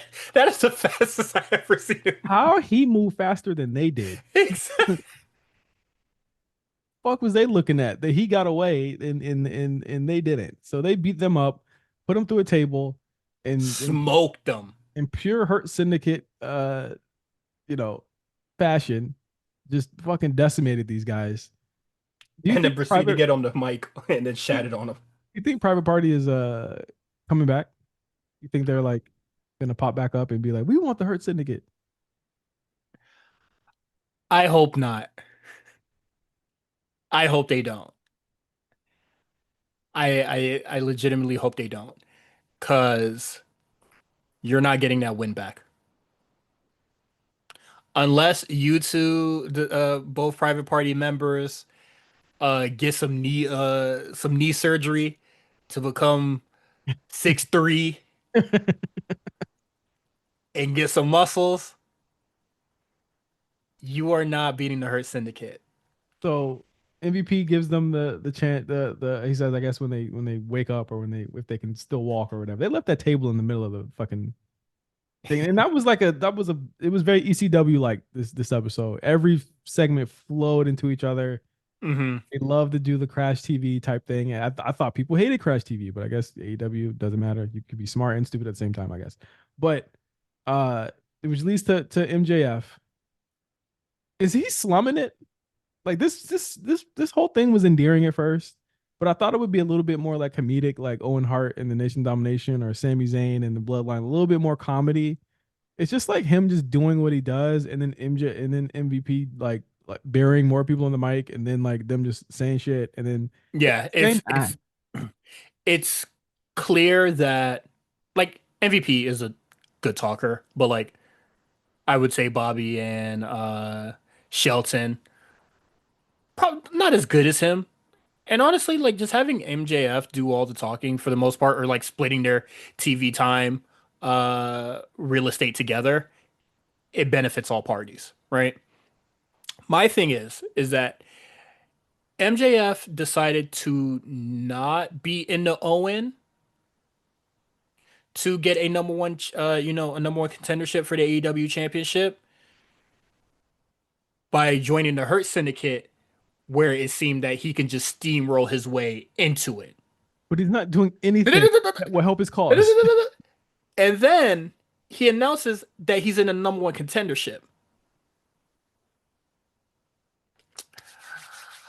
What is the point of joining the Hurt Syndicate?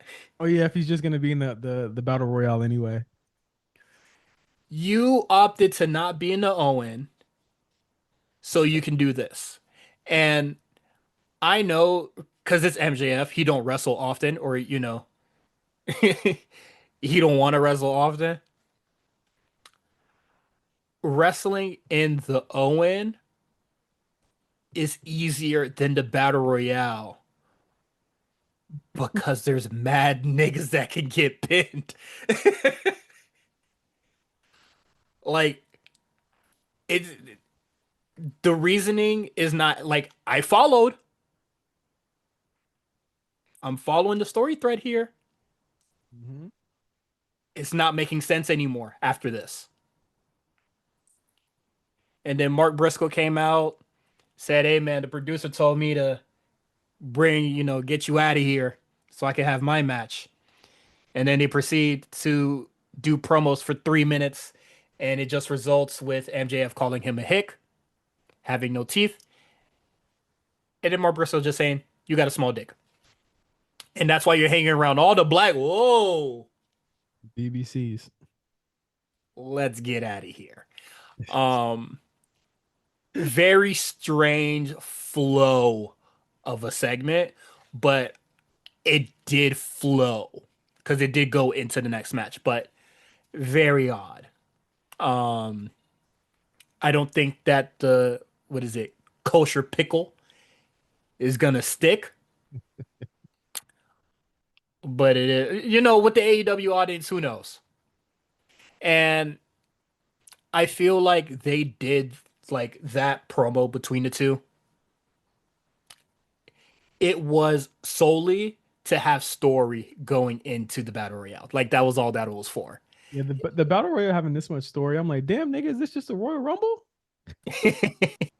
You would think. Um, yeah, they did all that just to have like a stare down at the battle royale. Like that was it. Um, if MJF doesn't win, This is to me all leading to Bobby and MJF. yeah. Yeah. Um, MJF don't need to be anywhere close to that title after that reign. So this is just leading to him and Bobby. mhm. Spinning his wheels, which is crazy. Moxley, I'm not liking your title reign what much, but keeping MJF away from it, Keep up the good work. slap a white tee on me, man. Listen, I'm Moxley gang and all in, bro. Eh, when it come to MJF and Moxley, bruh, Death Rider, Yeah. grind your bones, drink your blood. Let's get it. Um, and then Mercedes Monet and One segment, by the way. They're only one segment. yeah, beat her up. I didn't see it happen, but I just saw the video package. And they finally posted after credits on social after the show was over. Yeah, which is weird because that happened like in 8 o'clock. They could have posted it like literally anytime they wanted Hmm. to. Tony's walking out. Mercedes comes out and says, "You want to play, bitch? Game on," or whatever the fuck she says. Some corny shit. It was corny. Beats her up, puts her in the bank statement. Or is that what it's called? Moneymaker? What is I don't know what it's called anymore. But I think it's Moneymaker now. Moneymaker. Beats her up. Mina comes out to help her. And that is the last time you see any women on the show until the second hour. Blake Monroe, I wish the best for you. Yeah, it's hard not to see what like because the thing is that like what she's saying, this isn't an issue or an anomaly that just happened this year or in 2025. She It's was been a dealing thing with forever. yeah, she's been dealing with this as the champion. So yeah, NXT time oh before we get Obafemi begging for competition. nigga look like a black banana. The shirt was crazy. Um, that's why I don't wear you can't just have like an all yellow shirt. Like Yeah, you you need look something to crazy. really offset it, bro. You look crazy, dog. There's just certain things dark skinned niggas just can't wear, bro. And It's like a yellow, solid yellow shirt, bro. orange, like bright orange. You be pushing it sometimes, but bright orange is crazy.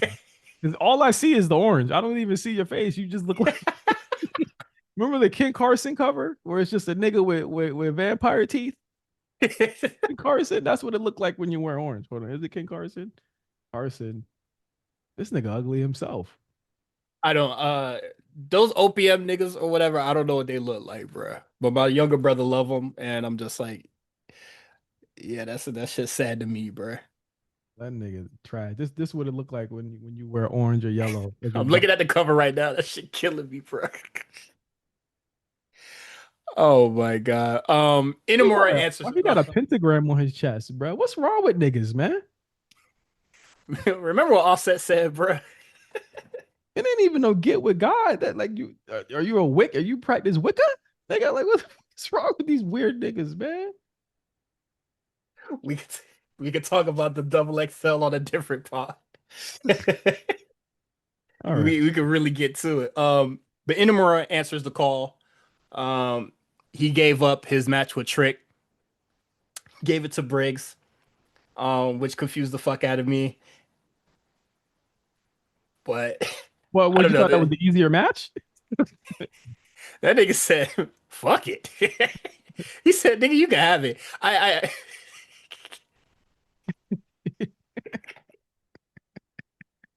Justin is distracting me in ways y'all don't want to know. Actually, in ways that you should know. You could go to the Patreon, patreon.com/the A Show RNC. You could join us our Discord for $20. Um, but nah, I just never. It's rare that you see somebody just go, "I have a championship match." You can have it though.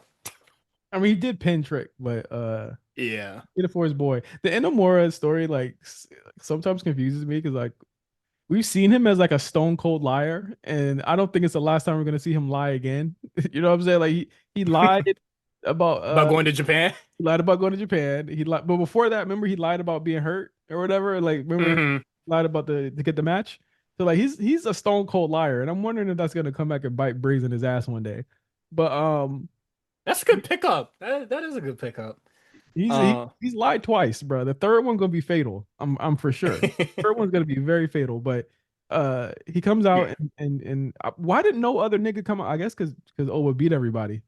Yeah. Nobody else came out. But ultimately, who do you think is who do you think Really takes it off Oba. yeah, who do you think's gonna beat him? Because I got my theory, and Mills thinks I'm crazy. It really has to be Javon, man. I really think it has to be him. Think it's gonna be Trick? Oh, that's not out of the realm of possibility. First three-time champion. Why would you not give it to him? I think he's earned it. I think honestly, I don't think there's going to be a path to do that because I think Mike Santana is going to do it. So here's my thoughts. Right, I've always thought that Trick actually does work really well as a double champion because you want him to be one of the most hated heels in NXT history. I think he has the potential to do that with where Hmm. in the trajectory he's going. I say you have him beat Oba, maybe kind of even the same way. You don't even have to have him pin Oba. You could have him win the same way that Oba won it off him in a triple threat. Have him be a double Hmm. champion. Do a title for title like fatal 4-way, 3-way match where like winner take all, and then have Trick just win the NXT title back. I mean, I'm with I think it it. would be fine. Like I think that Trick three times sets it up. Sorry, for Javon to eventually pin Oba, but then pin Trick for it, and then you can send them both off. Yeah, well, Trick is definitely like your biggest heel right now, and I don't really think I would like Javon to like, take it off Oba. Like that'd be fine with me. Like if that happened, I wouldn't be like whatever, but like it does work more with the hated Trick Williams being the person that Javon beats. Like Like that puts him over extremely. I don't want to say that people don't like Oba, but I don't think he's getting the reactions that he used to get. And I think that it might It's be time to shake it up a little bit with him. I think I've said it before a few weeks ago, because it just came up on my TikTok feed. Um, where me and Quan we just evaluated the heels that are on NXT. It's bad. Yeah. Well, like it's I'm I gonna say it's think bad. I think there's been some seasoning with the TNA guys. I think they've added some, Yeah. like workers who could work and they're not just developmental. I think that they gotta get Dark State ready in some way, shape, or form soon. I feel like that probably messed up a lot of things, but like yeah, there's nobody really to like root like Oba's not going up against anybody that is like that really puts him in peril. So it's just like whatever Yeah. reaction. Like it's predictable and he's not in any real danger at the moment. It doesn't And feel like he's a threat. Like Jasper Troy, I'm sorry, he's already beaten him. I don't want to see that again. yeah. And he beaten him weekend, Yeah. mind you.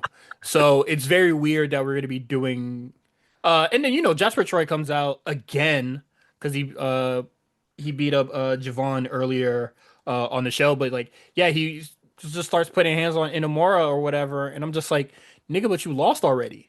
Yeah. So It's gonna lead to Inamura and Jasper next week. yeah, which I'm just like, just give it to Inamura. Like we already seen it. Yeah. And also he like beat up Javon, so I do see Javon just like spinning back and getting his match at Great American Bash. Yeah.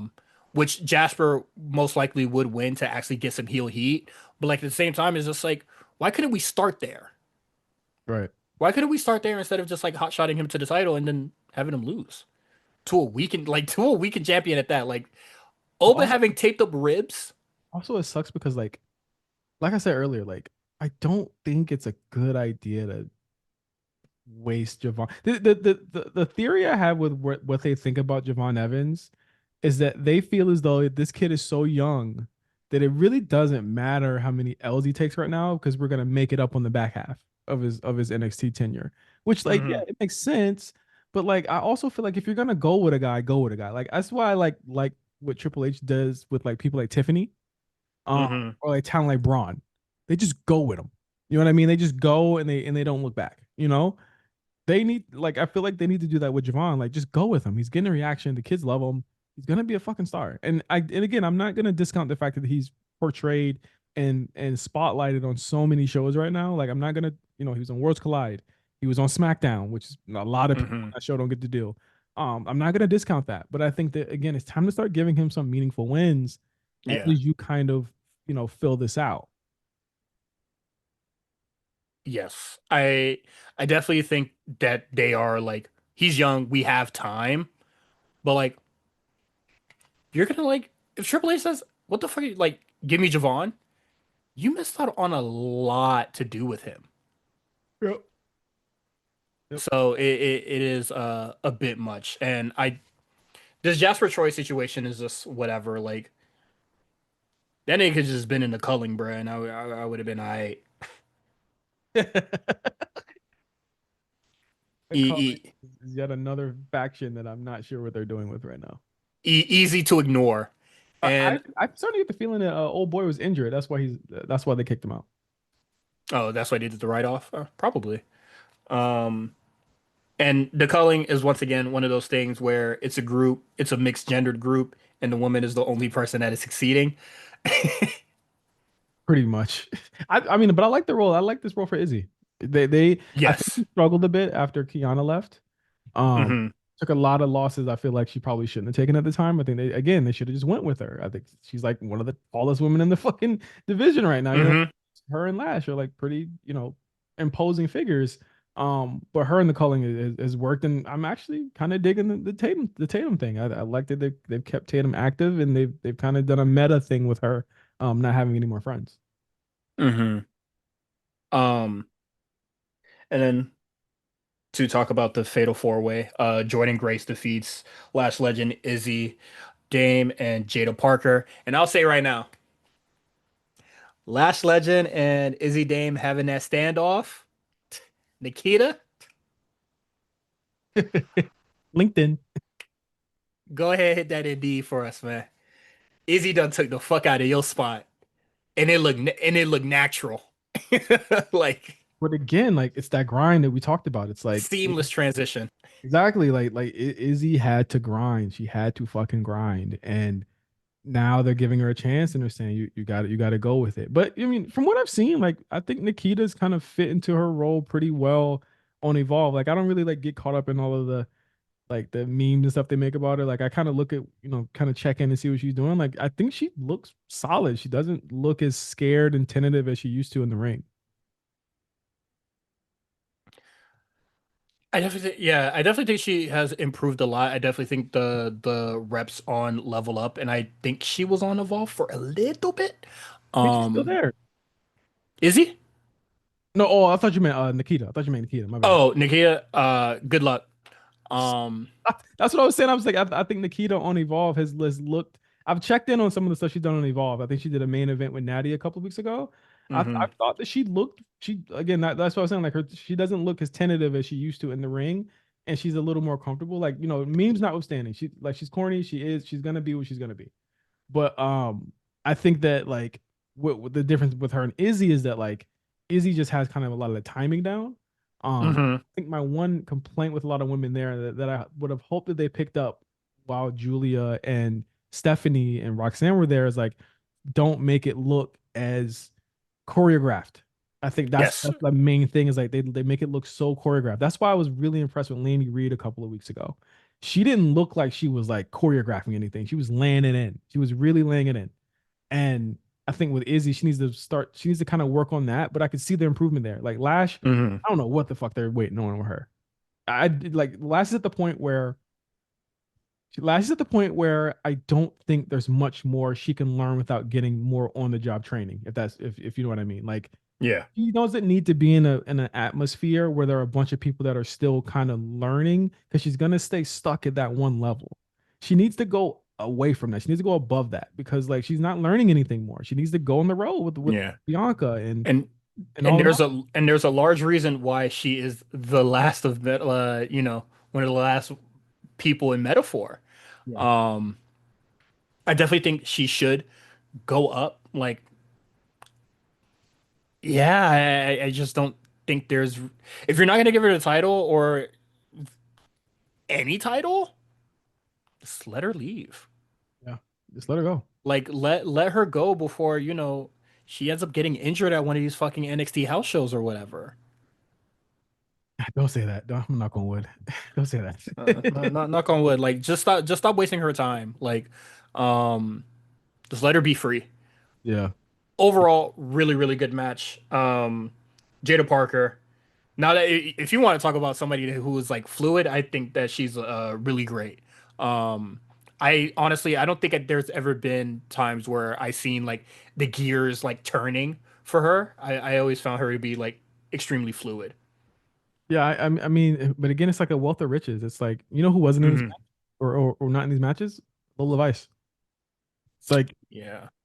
what are y'all gonna do with her too? It's like a wealth of riches. Like you can't even really complain. Everyone's so fucking great. It's like damn, when they're not there, you really fucking notice it. Like if Jada wasn't in this, Hmm. you'd be like, where is she at? But Yeah. ultimately, it was Jordan Grace, um, Yeah. who took it home. I said it in the chat. I was like, how many fucking chances is she gonna get? Like Yeah. I'm just like, come on. give it to her already. How many chances she gonna fucking get? You know what I'm saying? Like if she loses to JCJ, I don't really know what to say. I don't know what to say. But they're gonna face off at a limit at Evolution. Um, My thing is that I want to see the Blake Monroe Fatal Influence program. You know? you can still get that.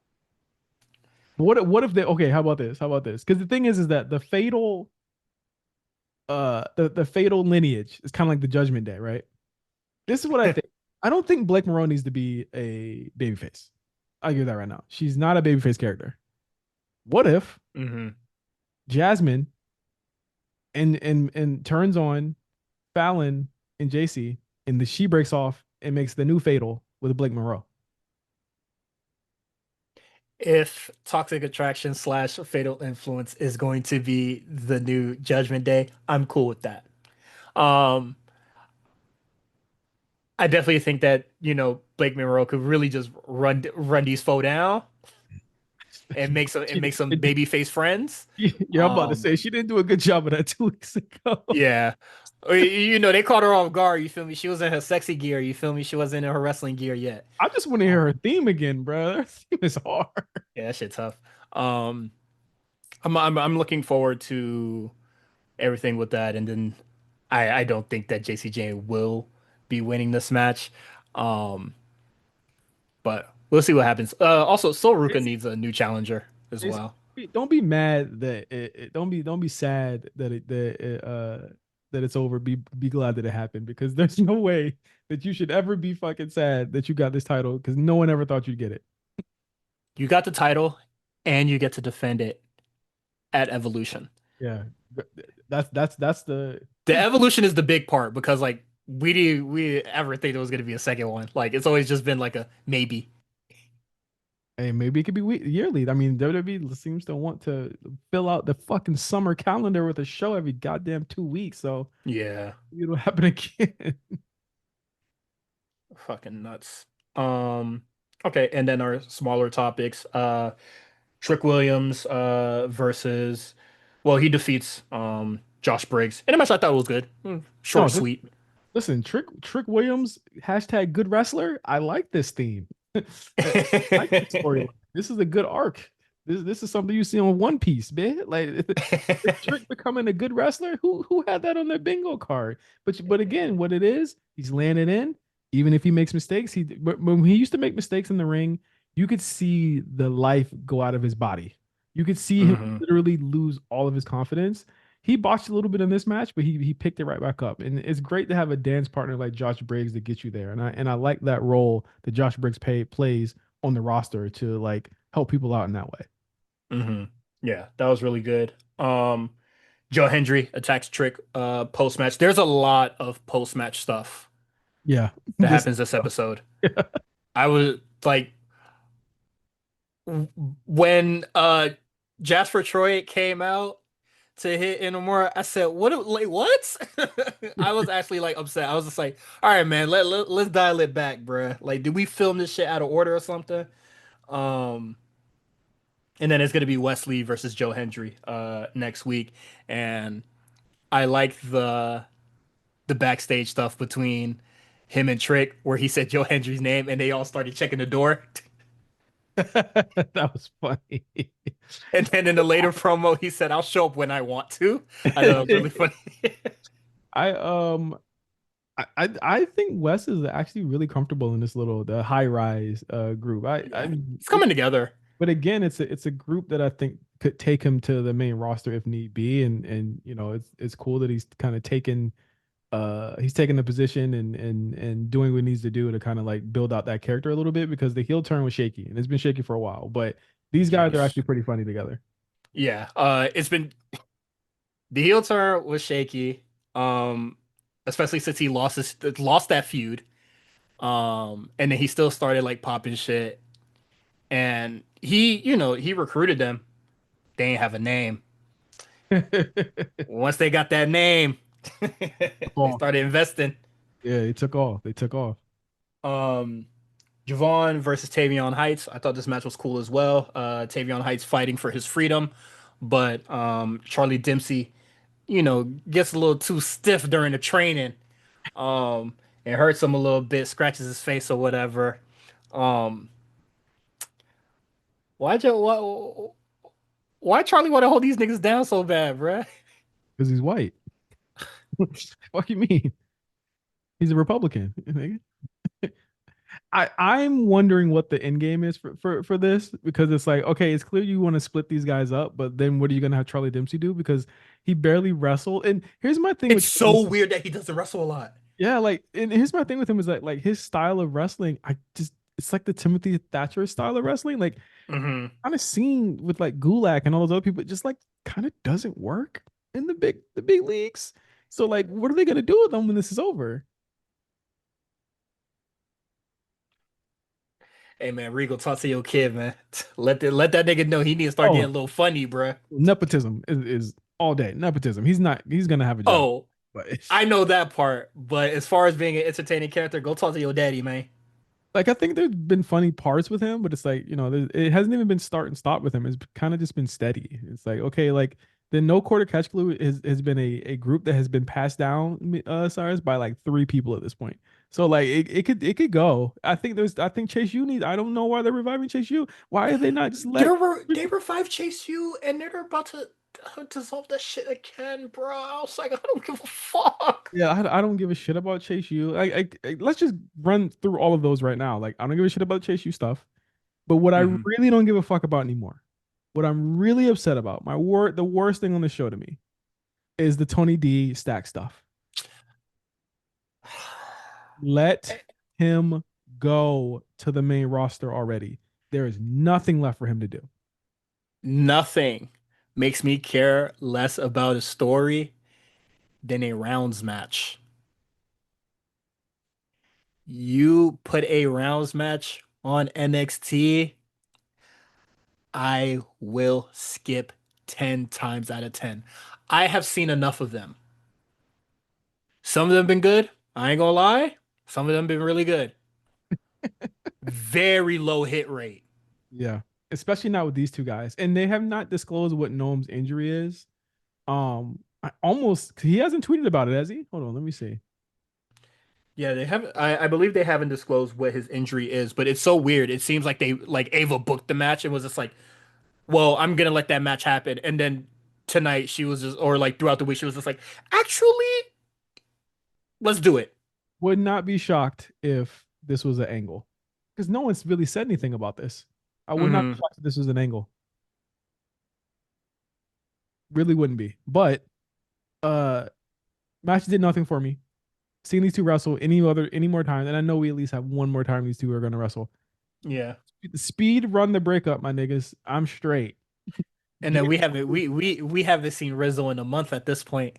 Yeah, like get well. Rizzo's gonna show up with Stax's consigliere. That's the one. Because remember, there was a week ago, that Ava said Stax's consigliere is the one who signed the match against Gnome, and they didn't Mm, touch on that. And I was like, it's probably Rizzo.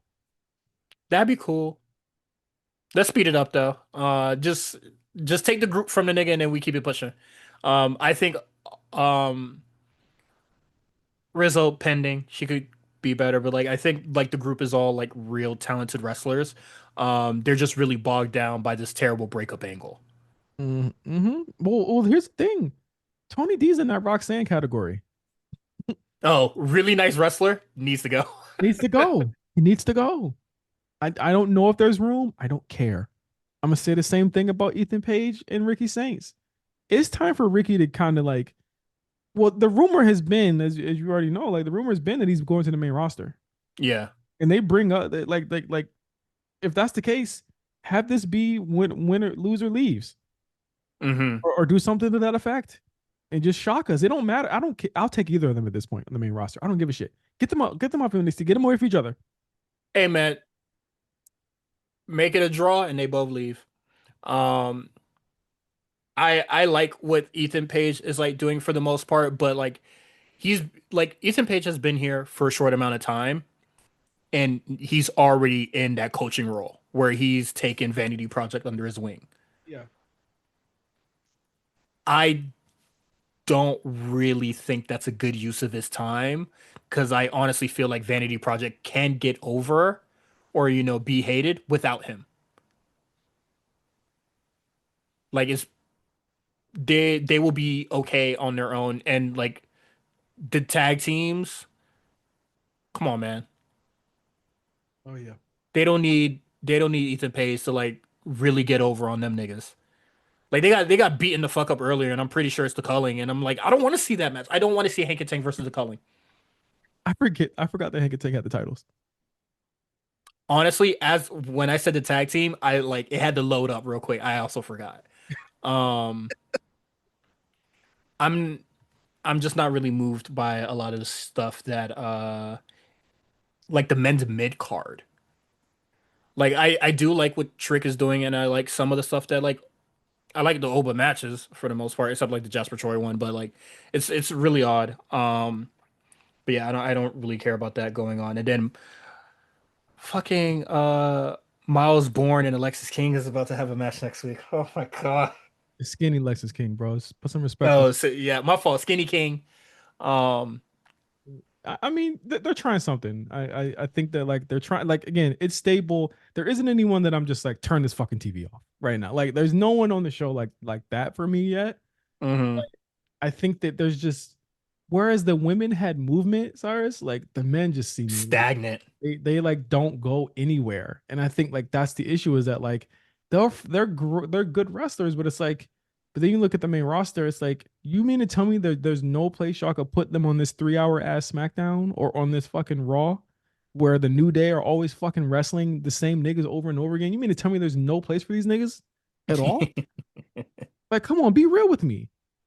Be real with me. You mean to tell me there's no room for any of these niggas, but we got the Wyatts on SmackDown? You know what I'm saying? Like we need to put some of these niggas some of these places. Tony D would turn up against LA Knight right now I think that SmackDown just needs anybody to wrestle in the mid card that isn't Jacob Fatu or LA Knight. or Solo. You know what I'm saying? Like Hmm. there needs to be somebody.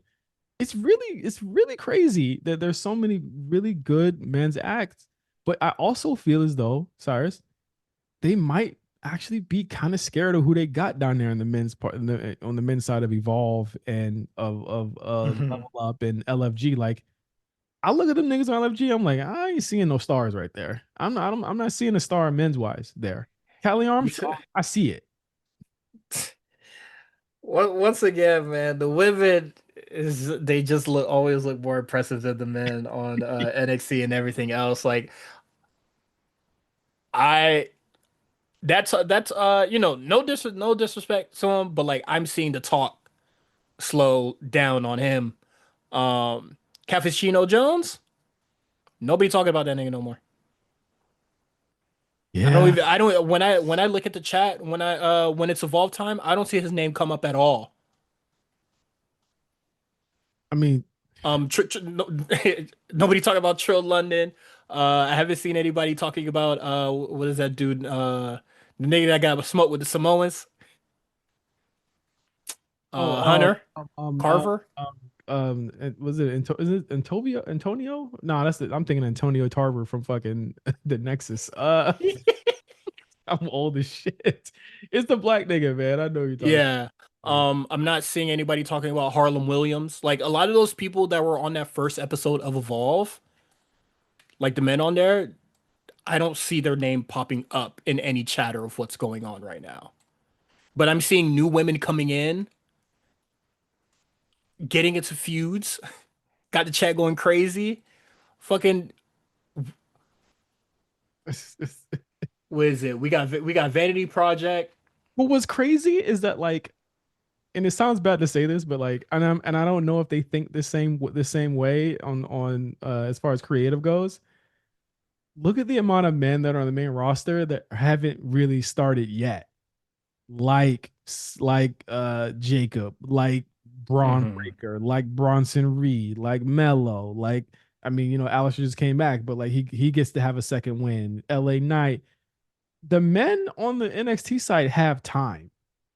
They got a Yeah. lot of time because there's a lot of people that got to kind of move out the way first that aren't ready to move out the way first. So like they do have time. So like I am kind of rushing it out of impatience, and I guess it's because we see these people on TV, and there's not like there isn't a second NXT brand that they can go to, like there's a SmackDown to go to. But Yeah. there are some people, like I said, like Tony D, that just like he's just been stuck in this program for like 8 months. It's like I'm tired of it. Hmm. Like his peak, his absolute peak was beating Oba in Chicago last year. What a great. The whole story was, I can't beat this guy. And it was a great story because he And said he that said was it. the I'm scared promo was like when I was like, whoa, like that's actually good. Like he talked and they talked about fear in a relatable way. Like I loved the promo where Tony D admitted he was scared. That was a really good promo. And they just said, we're the family. We got you. That was it. And then this all comes crumbling down for Dark State, who who aren't even on the show anymore. And again, I say why did want split Saquon off from them niggas? I will never believe Dion Lennox is going to be amount to anything. I'm sorry. What is it? This is like his second year now. Yeah, I think he's a great. I'm pretty sure he's a nice guy. I'm pret's sure he's really cool. I'm pretty sure a lot Love Island calling. Love Island calling. That's my new thing. Not CDL. Not This takes less, librarian. this take Not, less talent. not librarian. Not plumber. Not high school basketball coach. Love Island is calling you, brother. The challenge on MTV is calling you, brother. You can go there as well. Uh, that is it for us. Just now, what is it? Besides, like, what is it? Ricky and Ethan are gonna have a sit down next week in Ava's office. Ethan had a match. We forgot about that. He had a match against Ashante the Adonis. No, Ricky had one against Or Ashante Ricky. Adonis, Yeah, and it sorry. wasn't good. I'm actually excited to see them start getting him rolling. I think that like I keep talking about Trick, but I'm like, I mean, Ricky could realistically in the next 2 to 3 months be in the title picture, and I'm forgetting about that because they keep putting him with Ethan. I Hmm. don't know if you listen to the KO. You listen to the KO and Cody pod, right? Yeah, yeah, When they name drop Ethan Page, I was like, oh, he's good. I was like, he's gonna be fine, huh? Like, yeah.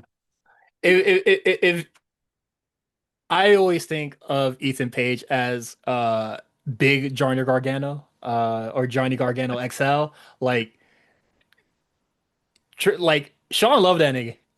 yeah, like Triple H's gonna love that nigga, man. yeah, I was like, oh, he's going to be just fine. You got the cosign. You got the I would take a bullet for you cosign from KO and Cody. Take a bullet in the thigh, nothing crazy. Yeah, but still take a bullet. There's a lot of niggas in RNC I wouldn't take a bullet for. I'm not taking a listen. Just say You want Brian. me, you want me to go down the list? Just say All right, Brian. Ryan, I might have to think about it. Jamal, my foot. All right, just take my foot. All right, You know what I mean? Meals, that's a heart. Actually, what is our shot? What is our shot rankings? Anywhere for you, anywhere in the torso. Not the heart? Anywhere in the torso. That's crazy. I would have said heart for you, but you know what? Fuck you. I'll say I, leg. I don't want to die.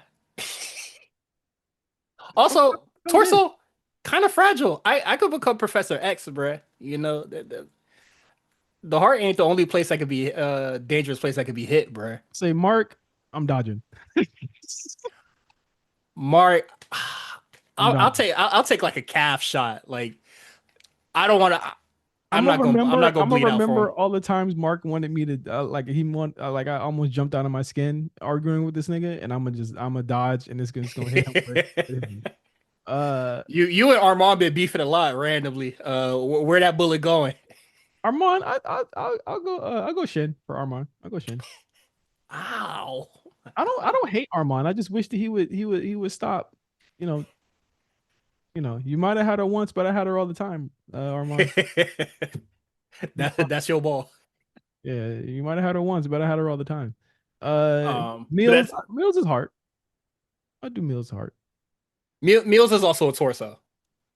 I got a soft spot for meals. I say heart or head. That's fine. Head? Yeah, he'll live on. He'll live on. Pause, but Pat and Eric are head. oh yeah, I think that's undoubtedly. Um, maybe in a few years, we'll upgrade the heart. That's crazy. Uh, for my, for the heart, and then we'll see what happens from there. Terry, huh? Terry, Nigga, I'll go thigh meat. I'm stopping time, so the bullet, I make sure it hit the right spot on Terry. Yeah, I actually you're right. I'm Neo Matrix going back on the bullet. Terry, bro. Uh, Like the bullet going around his thigh, I would stop time, lift it up a little bit. yeah, hey, I'm gonna say make sure him in the eye, make him slick Rick. You know what I'm saying? Like I'm gonna do that to him, but that's just the way I feel about it. The funniest part is that Terry's never gonna hear this. He's never gonna hear it. It's fine. It's fine. The people that are gonna hear it, they'll hear it. Jamal, thigh meat. Foot. Damn. Uh, Cam, I'll go heart. I like Cam is like my child, so heart. Ty head. Uh, ugly New York Rob, thigh meat. No, I'll do shin. I'll do shin. I won't walk for him. A Rob, you get an arm. A plus, heart. I know A plus in Eric for a very long time. Yeah, like Uh, like a decade plus now, right? yeah. I think that's it. Oh, Josh. That one's the big one, huh? I think I'm Matrixing. Josh could stand to get hit in his leg a couple times. That depends on the conversation we had earlier that day. Yeah, that is true. If it's just normal, I'll go shin or I'll go like stomach shot. If he talking about the Drake Kendrick beef or any political shit, Matrix. I'm Neo. I'm Or he moving. just tries to convince us on some stupid shit like he always does. Oh yeah, any of those. I'm doing that. Any of those. Uh, yeah, none for Josh. I'm sorry. Go ahead, take that, bro. Shoot back, Yeah. actually. Wow, that's crazy. That's crazy. Shoot back, bro. Send us if you're in the Discord. Send us your who would you take a bullet for? And if you're listening, put it in the comments. Who would you take a bullet for out of the RWC crew? Out of all of us, and on the A Show Network. Get a, Before we sign off, who taking a bullet for DMV? Let me know. oh, for DMV fan, DMV fan, Who taking a bullet for DMV, bro? you got to learn something. I'm a Bumumua fan. You need to learn something. Remember the episode of Fresh Prince where Carlton got shot and he said, "Give me the gun, Carlton." Bruh, that is I there's a clip of that episode on TikTok, and I commented on it 2 years ago. I still get likes on it because Carlton took a gun into that hospital, bruh. He is wilding. Give me the gun, Carlton. Niggas like that comment every day.